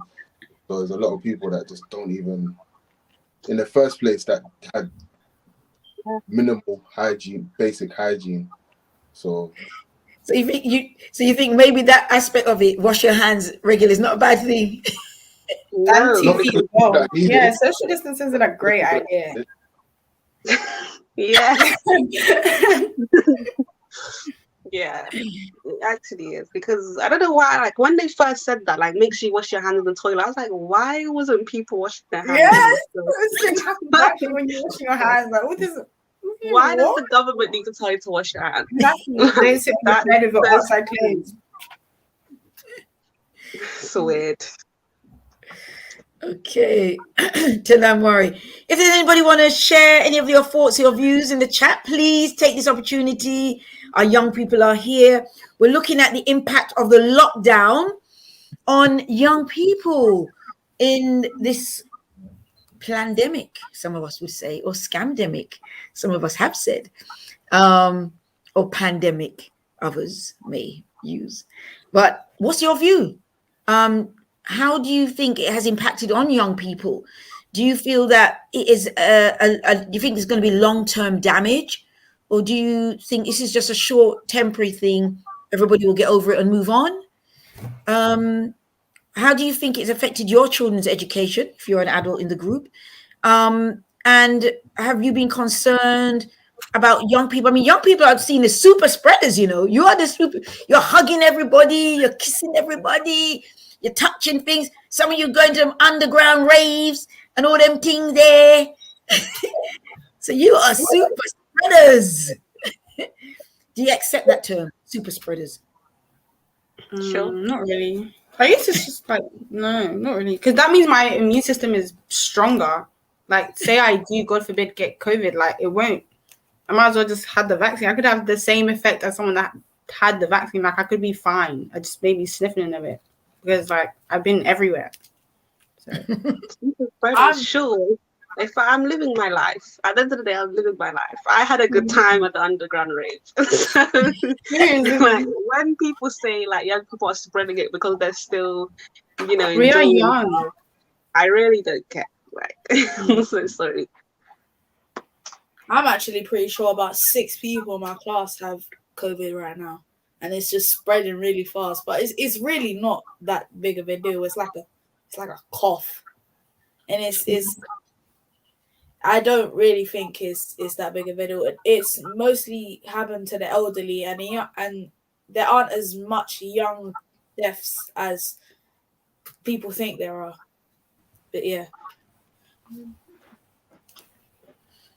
Okay, I mean, one of the things that they've said is that people that who are naturally immune are obviously, like you said, your constitution, your ability to fight off the virus is greater, and then those who, they say, 6 or 7 times more likely to have greater side effects taking the vaccine and catching COVID than those who didn't take the vaccine. Their constitution is better. They're able to withstand the impact, the effects of the vaccine. I mean, of COVID. 10-9 worry. Okay. Any? I can't see the comments and quote. I can't see them here. I don't know if I'm supposed to be able to see them here, but if Shakara is able to pull up any, or if anybody wants to make a comment, I'm going to move on to a very important part of our discussion, which is the impact of police brutality on our young people. Now, there is a video out very recently. A 13-year-old was injured when police, they say, mistaken identity. We hear that all the time. But let's see this. He's quite young, and he's supposed to have, I think, maybe it might be autistic or something like that, or ADHD. Shakara, if you're able to just share that video with us. It says, there has never been any virus, and this mRNA is not a vaccine. The people offering these so-called vaccines are the same people who created AIDS, Ebola, Zika virus, Tuskegee experiment. And that's from Thabang Mohale. Sorry if I pronounced it incorrectly. Good stuff there. So, well, I mean, this is it. I mean, if it was a vaccine, it's supposed to do what vaccines do, which gives you a small bout of the actual virus or what have you, and create a barrier, like an immune, build up your immune system by introducing it to your body, so that you, if you do catch it, your body is like, that's what it is, and but able to fight it better. But this particular jab does not follow the same rules of the vaccine, and there's a lot of people that don't even agree with vaccine, but that's another discussion for another day. Well, Shakara, we would like you to play a short clip of a video of a young person being assaulted by the police, and it's quite serious. So if you've got very young children, you may want to consider whether you would like them to see this or not.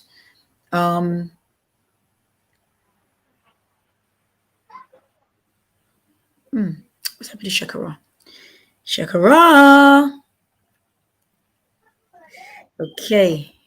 Well, we're waiting for Shakara to bring up the video. Can I just ask? Oh, there we are.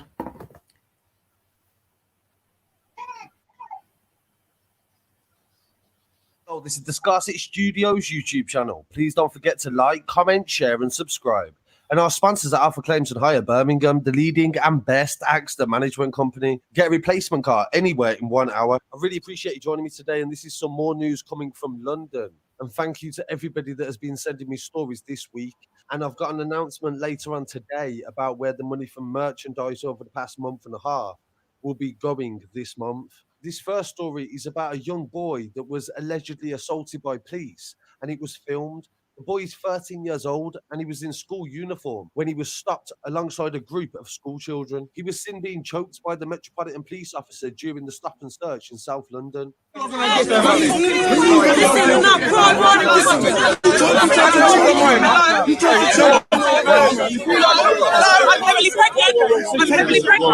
what you're doing. Yes.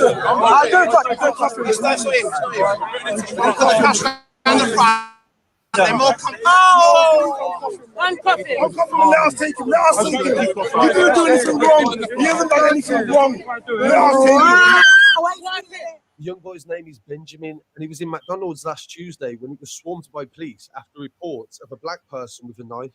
His mother has done an interview with the Metro newspaper today to speak about the fact that he has ADHD and also PTSD as well. And he was kept in handcuffs and searched his backpack for a weapon. And Benjamin was left with a badly swollen eye during the incident. He was heard calling for help, and this drew the attention of people on the street who gathered around and called for his immediate release. They repeatedly yelled, "Have you found a knife?" and he strangled him. Tensions escalated and a bottle of water, it seemed, was thrown into the crowd, and this started a scuffle between the police and other school kids. Dozens of people surrounded the police, who kept a strong hold of Benjamin. The Metropolitan Police said that Benjamin tried to get away from officers and was handcuffed in order to carry out a search. They also said that he kicked her car a number of times that caused dents, and he was arrested on suspicion of criminal damage. According to witness statements, the stop and search lasted 45 minutes and Benjamin was put into a van and taken to Brixton Police Station. Police said the item someone reported as what they believed to be a knife was actually an afro comb. His mother, Zaina Kaida, is now accusing the Met of using excessive force against her child. She said he was manhandled, strangled, and even scratched during the struggle, and the officers did not take his special needs into account. Miss Kaida, who lives in Croydon, told Metro News that Benjamin was waiting for the 109 bus when he was speaking on the phone and told me he was going into McDonald's. The 5 officers rushed him and he was really confused, as it was his first experience with the police. They put him in handcuffs and pushed his head down. They told him they received a call about someone matching his description, carrying a 9-inch knife. Members of the public started to gather around and he took out the comb and said this is what he had. A witness at the scene said no one is against stop and search, but to stop a child for 45 minutes, knowing he's done nothing wrong and still not letting him go, must have been traumatic. Miss Kaida has also said that police have been harassing her to take down videos of the incident. This comes days after the Metropolitan Police Complaints Commission referred itself to the watchdog after a 70-year-old Jamaican man was hospitalised during a struggle. In relation to the other story about the black driver who was 70 years old, he was badly assaulted by police in Bromley. The man's been identified only as Char, and police officers are investigating after he was badly injured following accusations of excessive force. He was pictured lying in hospital after suffering injuries sustained while being arrested for a faulty brake light in southeast London. A woman who said she was his daughter wrote on Instagram that he'd suffered a broken nose, cheekbone and eye socket, and also had deep cuts to his head. The daughter said the incident escalated because the police pulled over my dad due to his headlights not working. My dad is born and bred in Jamaica and his accent is very strong and he's not afraid to say what he feels about the police. He said they are a corrupt, racist system and he used hand gestures to tell them to leave him alone. The daughter goes on to say that her father is 70 years old and he's no more than 8 stone and 5'6", and he's had multiple strokes, heart problems, and he's also on blood thinning tablets. Multiple witnesses have stepped forward as well to agree with his story about what the police had done to him. Scotland Yard said a police officer suffered an eye injury during a struggle with the 70-year-old and was also given first aid for the facial injury. In a statement shortly after midday on Monday the 13th of September, police stopped a vehicle for a broken brake light. After exiting the vehicle, the driver became involved in a struggle with the officer, during which the officer sustained an injury to his eyes. The driver, a 70-year-old man, was arrested on suspicion of assault assault of an emergency worker. He sustained a facial injury during the struggle, and he was given first aid and transported to a South London hospital. The incident, as I said earlier, has been referred to the Independent Police Complaints Commission. And this is definitely a bad look for the Metropolitan Police to have two incidents so close together. Also, for parents to be saying the police are harassing them. Of course, regular viewers will know that I've always highlighted stories like this on the channel. So feel free to send me any of your stories to news@scarcitystudios.com and I'll get back to you as soon as possible. So I'll definitely keep you updated on this story. And I'll leave you with views on this story as well. I'll be back again very soon.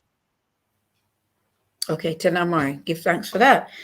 Right, police brutality, and this particular incident, we're focusing primarily now on the young man, 13 years of age, stopped. Can I ask any of you? Feel free to say if you don't have to. Have you ever been stopped by the police, and how did it make you feel if you were? Have any of you been stopped by the police? I can't say me by myself, but I've been in a group of people that where we have, not all of us have been stopped, but they've asked us questions. They've asked if we could see our oysters because we're getting on the train. We're all getting on the train. They asked where we're going, and they've asked us if we've got anything with us and stuff like that. But it wasn't too bad because there was some adults there with us. It was like a field trip, but yeah, it was. Yeah. Okay. Anyone else? I have a couple of times. The first two times, there was nothing serious happened. I was questioned, and then literally where you going, where you coming from, that kind of thing. And they let me go. The last time how old were you? One time I was 15. I was with my older cousin at the time. He would have been about 21 at the time. And the other time I was probably about 18. Those were the two times where nothing escalated or I didn't get detained or anything. Then the last time I was stopped, I was pulled over because they thought I was in a convoy with a dodgy looking van in front of me. Nothing happened that time either, but from the moment I was pulled over, I could tell they was trying to antagonize me. So I don't know what the tactic is. I don't know if that is how they're trained to be antagonistic or if they're trying to lure me into reacting. But the last time I was pulled over, I was clearly antagonized. I didn't respond to it. I was asked to hand over the car keys and step out. And then I was, when I stepped out, it's like the officer was like sizing me up.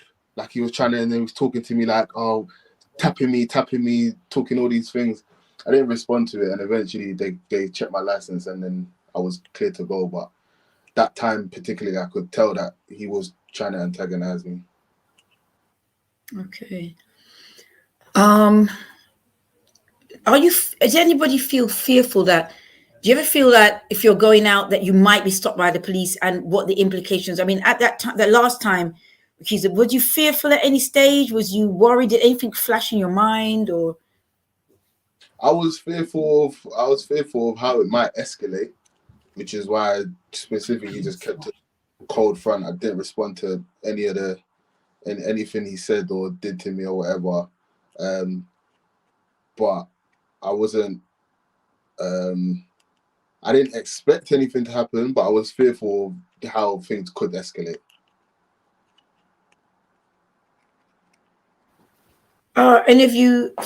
Do you have any fears about going out and being stopped, search? I guess it might be slightly different for the young women. They may not feel that same tension, but I don't know. What do you feel if you're in a group or if you're by yourself? Do you feel fearful that you might be stopped and, things may escalate or?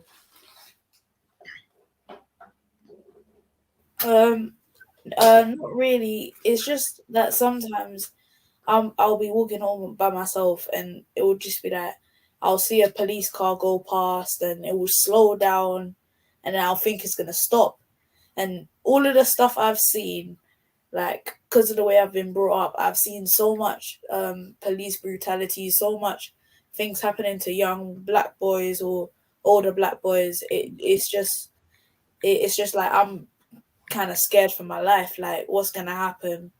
And then the car always drives away, but it's just like that is always gonna stay on your mind. Like you could die at any moment in the hands of the police because you know that, and because of what you've seen. And it's just like, it's a bit scary. If the young women want to say anything on that point, I mean, if you've not personally experienced it, you might know of others have experienced it. Is it a concern for you about the way that young people are, and in particular our young men, boys, are harassed and, stops and search disproportionately by the police? Yeah, of course. Yeah, it's definitely a concern, a worry. Yeah. When you see the police, you see them as someone who's going to protect you, or what does it trigger? Dislike. A little. Well, for me, a little bit of fear. Probably because also I live in, well, I don't know if I should give my location, but I live in a very white area. So like, I don't know if I don't really know what their reaction is going to be. I think they're going to be a bit different from London police. So yeah. I just find it so horrible how they treat young men. But I find what really like gets to me is when it's like boys. I think that's what gets to me, like when they're like so young. Like the other day I saw some boy, like, and not just like this boy, he was in a school uniform, and I know him from like primary school because he lives in my area, and he's like maybe 11, 12, 13, and it was just sad because for me it's just like he's so young, he's clearly in his uniform, and it's just like he clearly looks scared and stuff, and it was just sad because you can't really do anything, and like they're getting younger, they're being harassed younger. You feel that's the case? You feel that they're targeting young boys younger and younger? Yeah, because before when I used to hear stories, it was like teenagers and then men.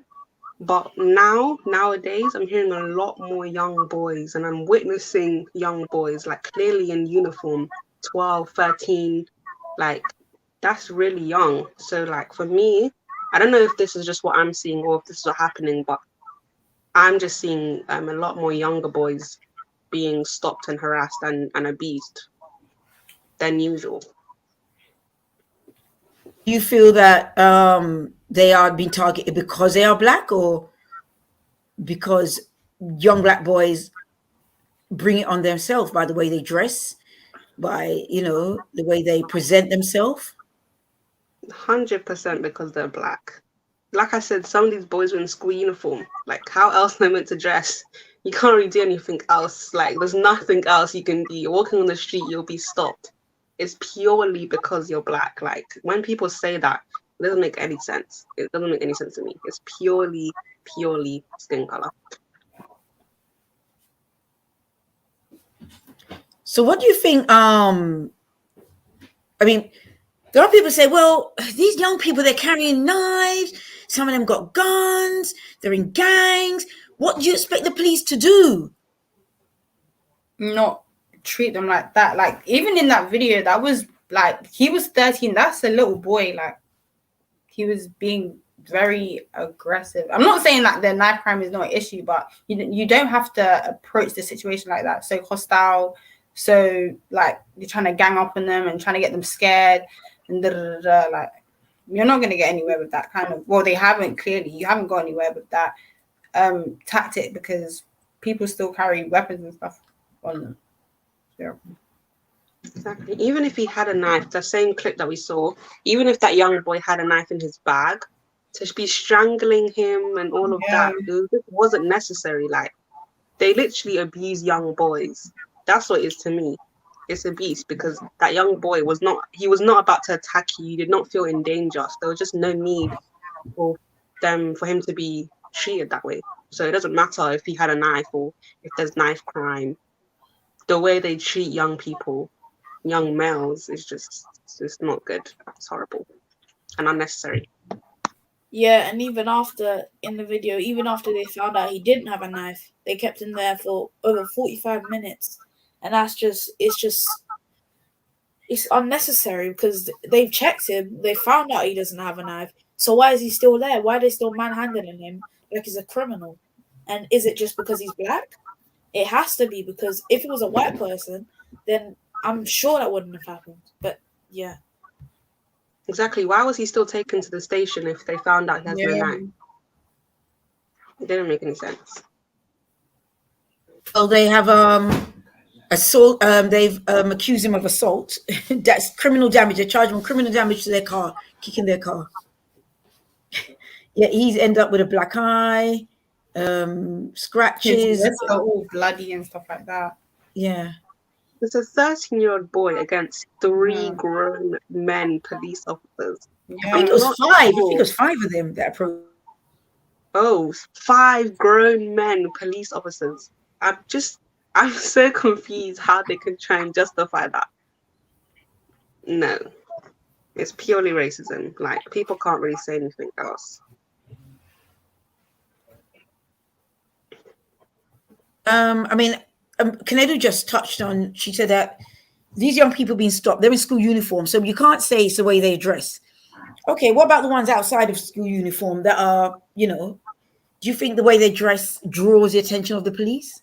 Do you feel they need to change their dress sense, walk in smaller numbers, in 1s and 2s? They shouldn't have control over what young people do. Young people shouldn't be, we shouldn't have to be scared, have to change the way we are so that we aren't threatened by the police. That shouldn't be a problem. Even if I'm wearing clothes that, make me look like I'm in a gang, that doesn't mean I'm in a gang. And if they have no evidence to come back, my description, what does my description mean?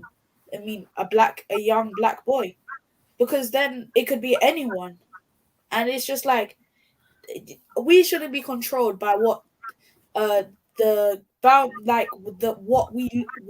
people we look like are doing. So if someone who looks like me has a knife, I shouldn't have to change the way I dress so I don't get threatened by the police, and I could lose my life. It doesn't make sense to me. I see white people, white boys, in groups all the time, walking from school, or I see Asian boys walking from school in groups of 5 and 10 or 7 all the time. So does that mean everyone has to start walking in groups, or is it just black people? And even those kind of tactics where you take stuff away, a lot of my male friends and male family members, they don't really own bikes. Like my aunties, they're that just is gonna attract unwarranted attention, but the attention is still there. Even if you take things away, like a bike, that's something all children do, like a childhood memory. You still get harassed either way. So it's like, you're clearly not the problem. Well, everyone knows what the problem is, but yeah. It's not about anything. It's not about how people dress. It's not about the gangs. It's purely because you're black. You can be by yourself in school uniform, walking home. You're still going to get stopped. It's racism. It's nothing to do with the people. It's nothing to do with black people. Kizi, would you like to say anything on that matter as a young male? I agree with what the others have said, to be honest. I don't think we shouldn't have to change what we do so we treat it a certain way, because at the end of the day, whether or not we're out on the roads doing right or wrong, a lot of how we're treated isn't warranted regardless. Even if some of us are walking around and criminals, we're still treated the way we're treated. It's like the how they punish us is disproportionate regardless. So I might be carrying a weapon, I might be a criminal, but I shouldn't be shot and killed in cold blood because I'm a criminal. If you want to talk about the extreme, such as Mark Duggan, So no, I don't think we have to. We shouldn't have to change anything to be treated a certain way. Yeah, we have to in certain places because that's how things go, but it shouldn't be like that now. I mean, we saw in that same clip, we saw some elders. These are people in their 70s, still being beaten, still being, you know, harassed, and 2 of them were hospitalized. It's obviously age isn't an issue, but like Princess Kennedy just shared with us, that from her experience, she feels that their stopping and searching is becoming younger and younger. They're stopping and searching younger and younger. What do you think it engineers in a young person when they're constantly being stopped and searched by the police? And their usual mantra is, you know, we got a description, you fit the description. And, you know, like Munirazi said, description, usually what, you're black, you're in a tracksuit, isn't that common dress wear? Trainers. So, you know, it's a regular dress wear for everybody, really. So, go ahead. Oh, sorry. Oh, like Kennedy said, when you were saying how, wait, what was the question? Sorry. Oh, sorry. You talking about younger? Yeah, younger. Sorry, say it again. Oh yeah. So like Kennedy was saying, like it's getting younger and younger. I think that they're doing that so that it builds up anger, because obviously if someone keeps bothering over the years, I feel like eventually you're going to snap. So they're just waiting for that moment when you snap, and then they have a reason to be like, yeah, you're on arrest, and it starts like a toll of going back and forth to prison, all this delinquent behavior, and Like I feel like they're trying to start up. Like they can't blame the home anymore. They can't blame school. They can't blame this. So we're gonna start the anger or whatever, so that they can get the reaction they finally want. So they have a reason for their behavior. How do you think young black males feel? I've got 2 young black male, different ages, different stages. How do you think the average young black male feel about the police? I think they feel fear. I think they're scared. Like, you don't even have to be brought up the way I'm brought up to know that there is racism going on in the community. And if you're a young black male, then you're more likely to get stopped by the police. You're more likely to lose your life because of the police. And I think a lot of black people, especially males, are scared of that.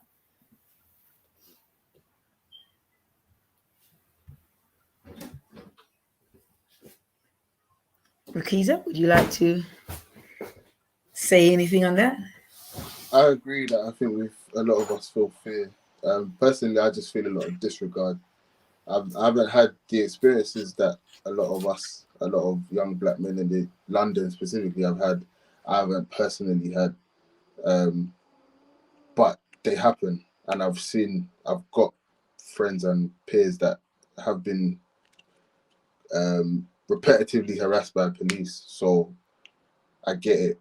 For me, I don't have that level of hatred, but I just have a level of disregard because I see what they do. So for me, I wouldn't say I like the police.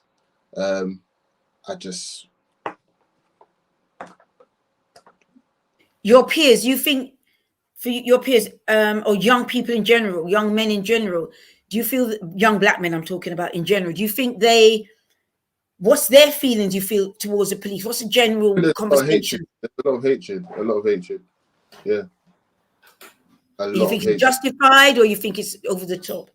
I think a lot of it is justified. Because like I was saying before, there's a lot of mistreatment. There's a lot of harassment, so a lot of it is justified. Okay. All right. So I'm going to move on quickly because we're coming to the close. I mean, we've gone over, but I want to just deal with one more subject area. If you've got any questions, comments, please put them in the chat. I can't do it. So if you, I don't know if it comes up or whatever, you know, all these YouTube stuff work. I'm an oldie. But please put any questions or comments in the chat. But I'm going to move on to Black History Month. Right? We're in Black History Month, African History Month, African Heritage Month. Some people even call it Multicultural Month. Some people call it Black and Asian Month. Yeah, it's been called all different kind of names. What does Black History Month mean to you? When you hear the word Black History Month, how does it impact you? Do you feel, yay, this is the time I can showcase my culture? This is the time where we're elevated? Or do you think, oh, here we go again? You have to try and battle to get, you know, whatever institution you're in to recognize Black History Month. It's boring. It's the same old stuff. What comes into your mind when you think of Black History Month? Yeah, I won't even lie. It's more the second one, probably mainly because of the education system, of how they try to minimalize it all the time. At every single year you try, and you only get this much like room to try to do something. So you just get tired, you just give up, you're like, oh, like whatever, like. Yeah, but it's still like meaningful. Like, oh, it's Black History Month. You know, you go on social media and you learn about different Black history that you may have never heard of, and you hear about, you know, modern young people, doctors and stuff like that. So it's like a win-lose situation sometimes. But yeah. Okay. Anybody else? In my sorry, go on. Go on. In my school, so there was a change over 2 years. In our last head teacher, said he was a bit controversial because he was shouting out "All Lives Matter." We didn't have a Black History Month because he was a don't know what he was, but he supported All Lives Matter and he was one of those people. And then he got kicked out of the school, and now we have a Black head teacher now, and she has just flipped the whole script. Now, the whole of Black History Month, we're watching Black films at lunchtime. We're coming in having Black students talk to us about our GCSEs and the significance of Black history. And I think it's just actually, it's really interesting to see the change over 2 different head teachers and how much it can change with us learning it, because we didn't even have Multicultural Month or anything like that. It was just a normal school month. We didn't have anything commemorating it or anything. But now we have so much more than we had at the beginning, and it's just really interesting to see the change. Yeah. So you think having a Black head teacher has been of a great advantage? Yeah, it's definitely made things better. Okay. Anyone else want to just say to me what's your feeling when you hear Black History Month? What does it do to you? What kind of impact does it have on you? Do you think it's something that we need? Personally, for me, I kind of have my own Black History Month because my school does absolutely nothing, like nothing. It's a normal month. We continue like nothing. So my college, so kind of just do my own thing, watch Black movies in my own house, read a Black book. Like, I just do my own thing. Like, Black History Month is, when I was younger, it was very much like Black History Month, yes, doing things, you know, school's doing something. But now it's kind of like, I don't know. Do you feel African History Month is still relevant? Do you feel it's important to have this month at this time of the year? How important do you think it is? It's very important, personally, because even though I've been raised some type of way, it's still easy for me to forget to, look at my history, learn more history, and partake in something to do with my culture. Like, it's very easy to forget that, like, being Pan-Africanist or you know, like it's a livelihood. It's very easy to forget that. So sometimes I feel like Black History Month just makes me remember that, you know, you can always learn something about history, or remember your history, or commemorate your history, or just something as simple as watching a Black movie, or reading a Black book, or telling your friend about an, you know, African in our history. Like I feel like it does help me to remember to do them type of things. And it's a time that people, like, social media is very much Black, very much learning about history. So I do like going on social media and seeing different stuff like that. So yeah, I do like Black History Month, and I feel like it is important, especially to young people. I mean, all of you have been raised in a liberation organization, the Pan-African Congress movement, the Alkebu-Lan revivalist movement. So, you know, Black history has been just really part of your life. Now, for those who haven't had that experience, can you see the difference? And do you feel they see the importance of Black History Month?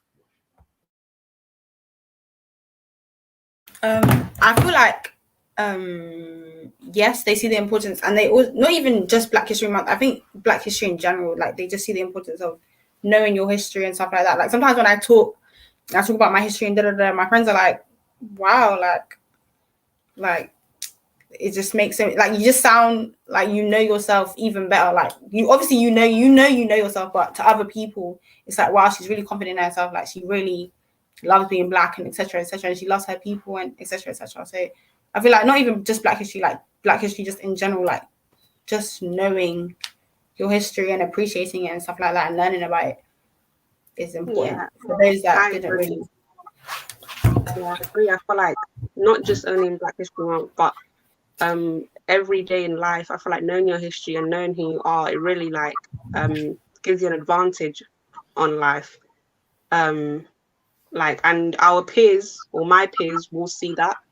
Like, well, then they might not know certain stuff, or you know, they might not, because they weren't raised a certain type of way.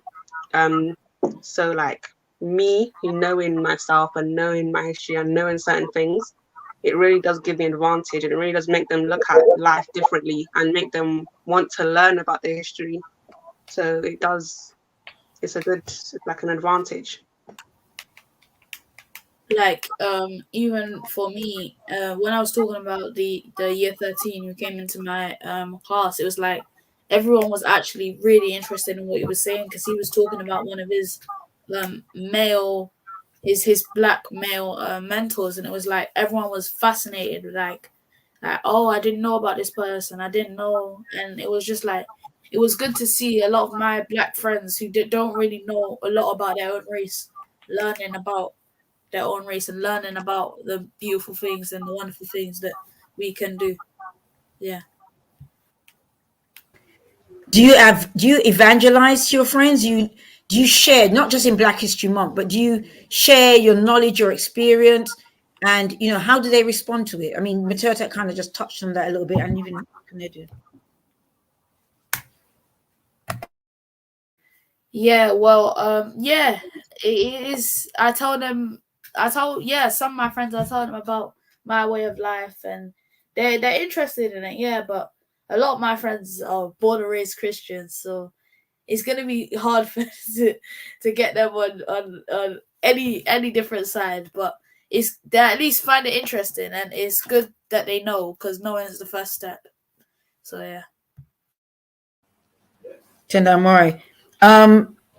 Young brother Rakiza, you were raised in the Pan-African Congress movement, one of the longest standing organizations in our community.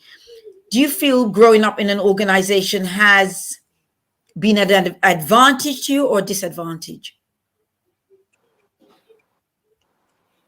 It's been an advantage. I can't say it's been a disadvantage. If I wouldn't call it a disadvantage, but the only thing it has done that could be, someone might say is negative, is kind of just put me in a space that 99% of my peers can't relate to. But I don't see that as a negative thing. I think the fact that they're not aware, or they have no idea of my upbringing or like a Pan-African ideology and way of life.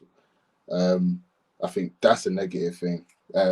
But other than that, it's just been all positive, to be honest. I think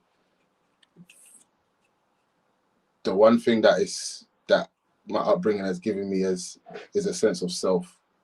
And I think that is probably the most important thing anybody needs, to have a clear head in life and to actually be able to stand grounded. So, yeah. I mean, that's a very important point you raised there, Brother Rukiza, that you said 99% of your friends probably are in a different space to you. And so there have been institutions that have been built to support children and to help to develop children, for those that are being raised in a Pan-African home, raised with a sense of knowledge of self, consciousness of self, and awareness of self, of their African self. And, in the community, it's a community schools, like Saturday schools for all children. How important do you feel Saturday schools are for children like yourselves? I think they're very important, because that's where, outside of mainstream school, that's really the only place where you get that consistent teaching and socialization with other children of Pan-African households. So yeah, to answer the question, I think relating it to me, if I didn't have the Saturday school experience, I would have still been involved in the whatever my parents were and still do in PACM, but I wouldn't have had that. It's like the difference between being homeschooled and actually going to school. You might have the knowledge, you might learn, but you don't have the social aspect is a big part of it. So I wouldn't have had that without Saturday school. Okay.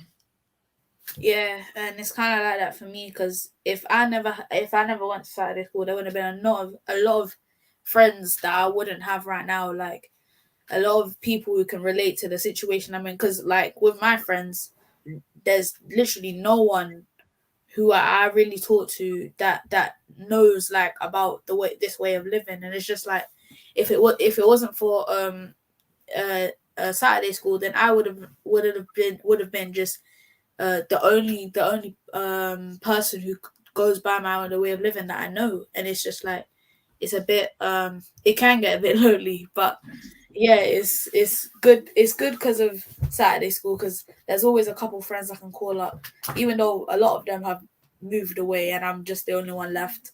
But yeah, it is I've got a lot more relationships because of Saturday school, and it's helped quite a lot. So yeah.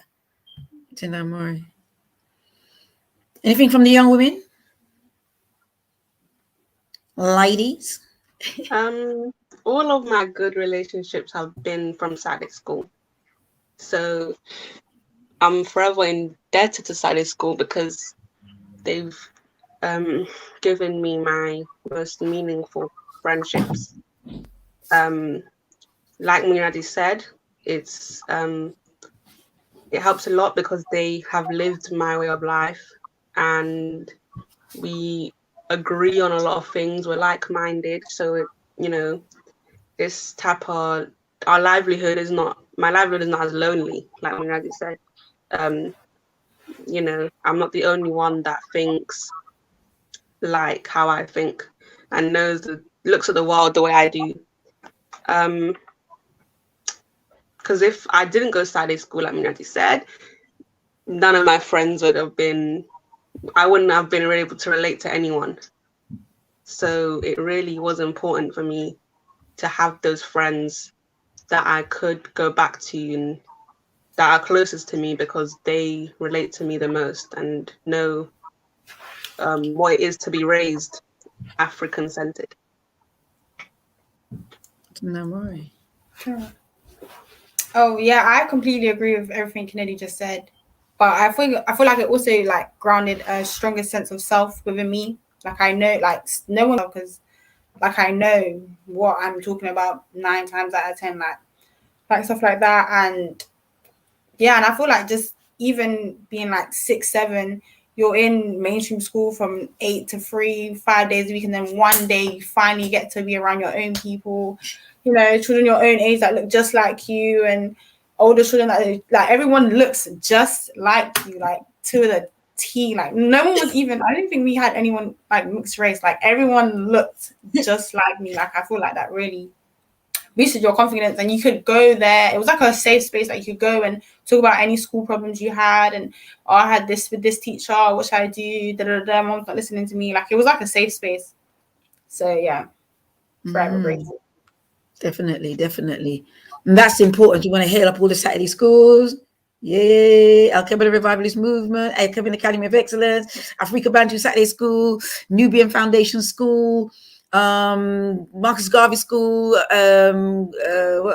other ones? There's Manhood Academy, Womanhood Academy, there's West Side Academy, East Side Academy, there's come on, name some of them. Croydon's Supplementary School, Pan-African School. There's what's Uhuru School called again? I can't remember, but there are a number of them. Numbers of like Kokai and Ebony, they've closed to the, you know, Ebony still operates online, and there's others. African Heartbeat. There's a number of Saturday schools, and just to say that was one of the reasons, the importance of having a Saturday school. So our children didn't feel isolated. They didn't feel all the time different. It's a place you can go and be yourself. And I know that from growing up in this country, when I was in the area where there wasn't much African children. And I think I should say I used to love stepping in from school. After I came from school, I used to love stepping into my house because that was the only place I could be myself. You know, your hair was sticking out, it wasn't uncombed. Trudy used to come to Saturday school with hair uncombed. Nobody cares. We talk about it, you might call each other name in a jokey way, but nobody cares. Nobody's studying that. You can just be yourself. You know, your trousers might be a bit short. It don't matter. You can be yourself. Everybody knows it's hard times around here. You know, you're not on, you know, show whatever. You can just be yourself. And that's important to create that space and that continuity. Your young people coming up today, you know, need to be part of this evolutionary movement of African-centered education. So our children can be themselves. They need spaces and places to be themselves so they can grow and develop and, you know, feel proud. And so I'm proud of listening to you. You know, I've been involved in all of your life in one way or the other, some longer than others, through the Alkebu-Lan Revivalist Movement, the Alkebu-Lan Academy of Excellence. And it's just beautiful to see you and to hear you. And I'm sure that the young people that listening in either today or when it goes up on YouTube in the future are going to benefit from hearing what you've had to share and want to have a part of that. And I think that's what Saturday School do. When you, from your own testimony, when other people hear you and say, whoa, like, how do you know that? You know, where did that come from? Your confidence. We all lack confidence sometimes. We all kind of like question ourselves. You know, you're growing, you know, you're coming into new arenas. And, you know, but when you can reground, you come to African spiritual worship, Shemira, you can go to Saturday School, you keep regrounding yourselves, you know, that is a great thing. So nice to have you back, Rukiza. We're come to the close now. Can I take some closing words from you? I want you to just say something to the young people. Just some words of inspiration. Just open the floor and just leave them with something. Tendamwai.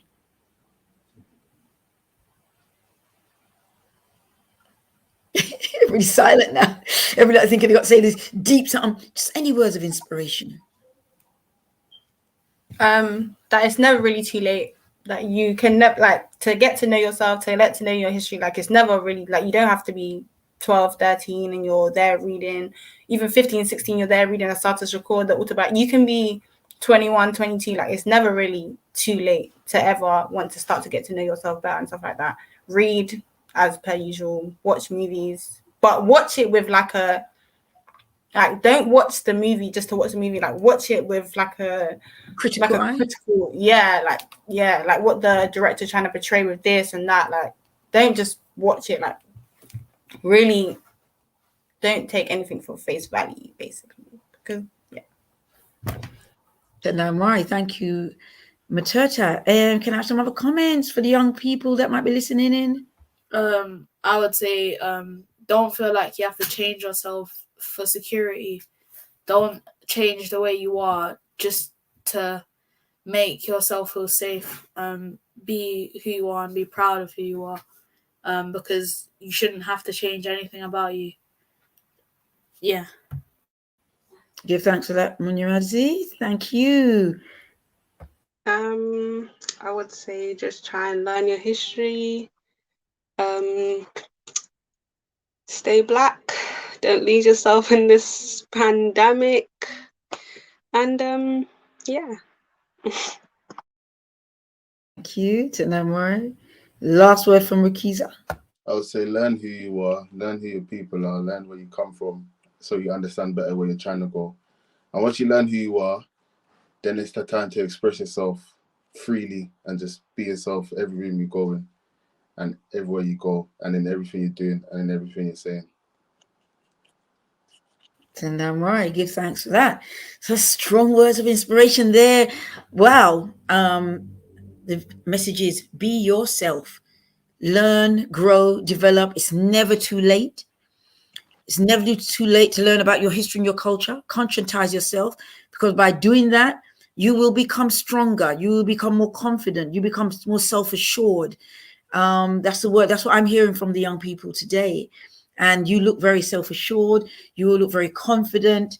And I know that, you know, if any young person out there is feeling that vibes, they want to be part of what it is that you are part of, drop your details in the chat, or your parents drop the details in the chat, and we'll get information to you. We have our Saturday school, the Alkebu-Lan Academy of Excellence. The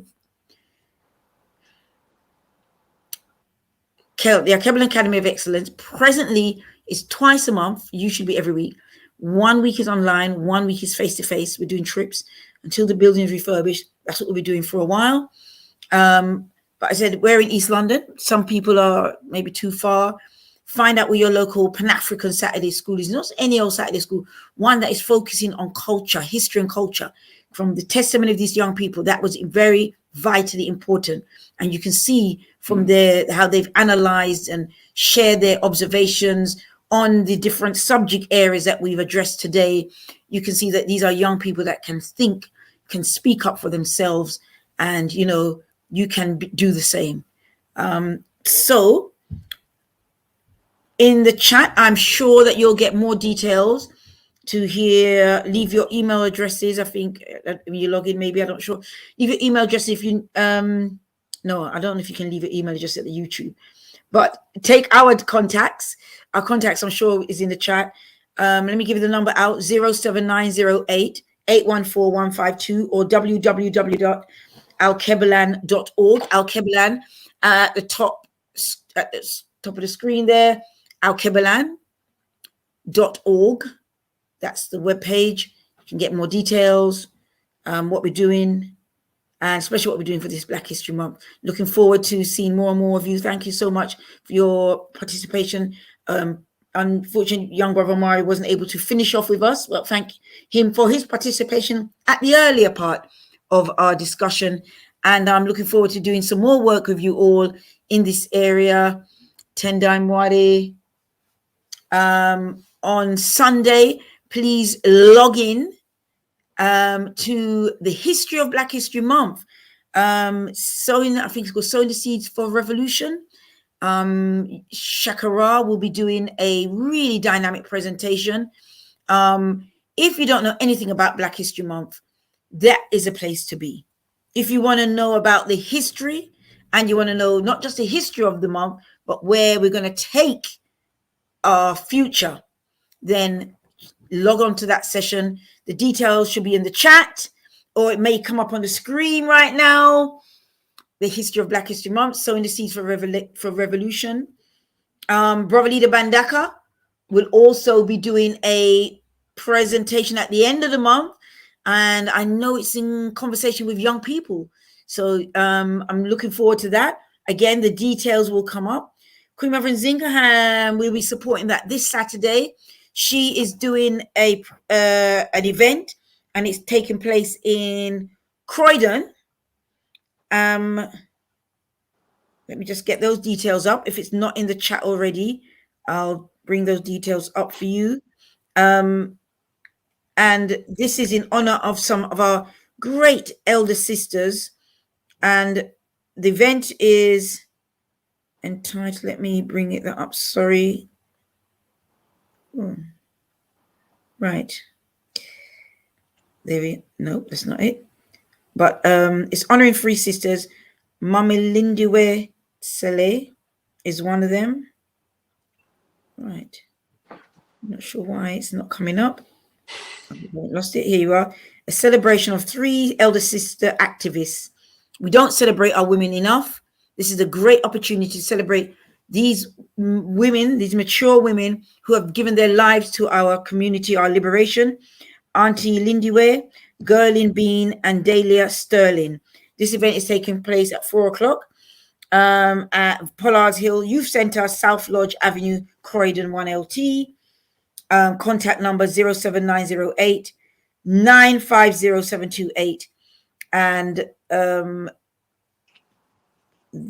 from 4 till 9 p.m.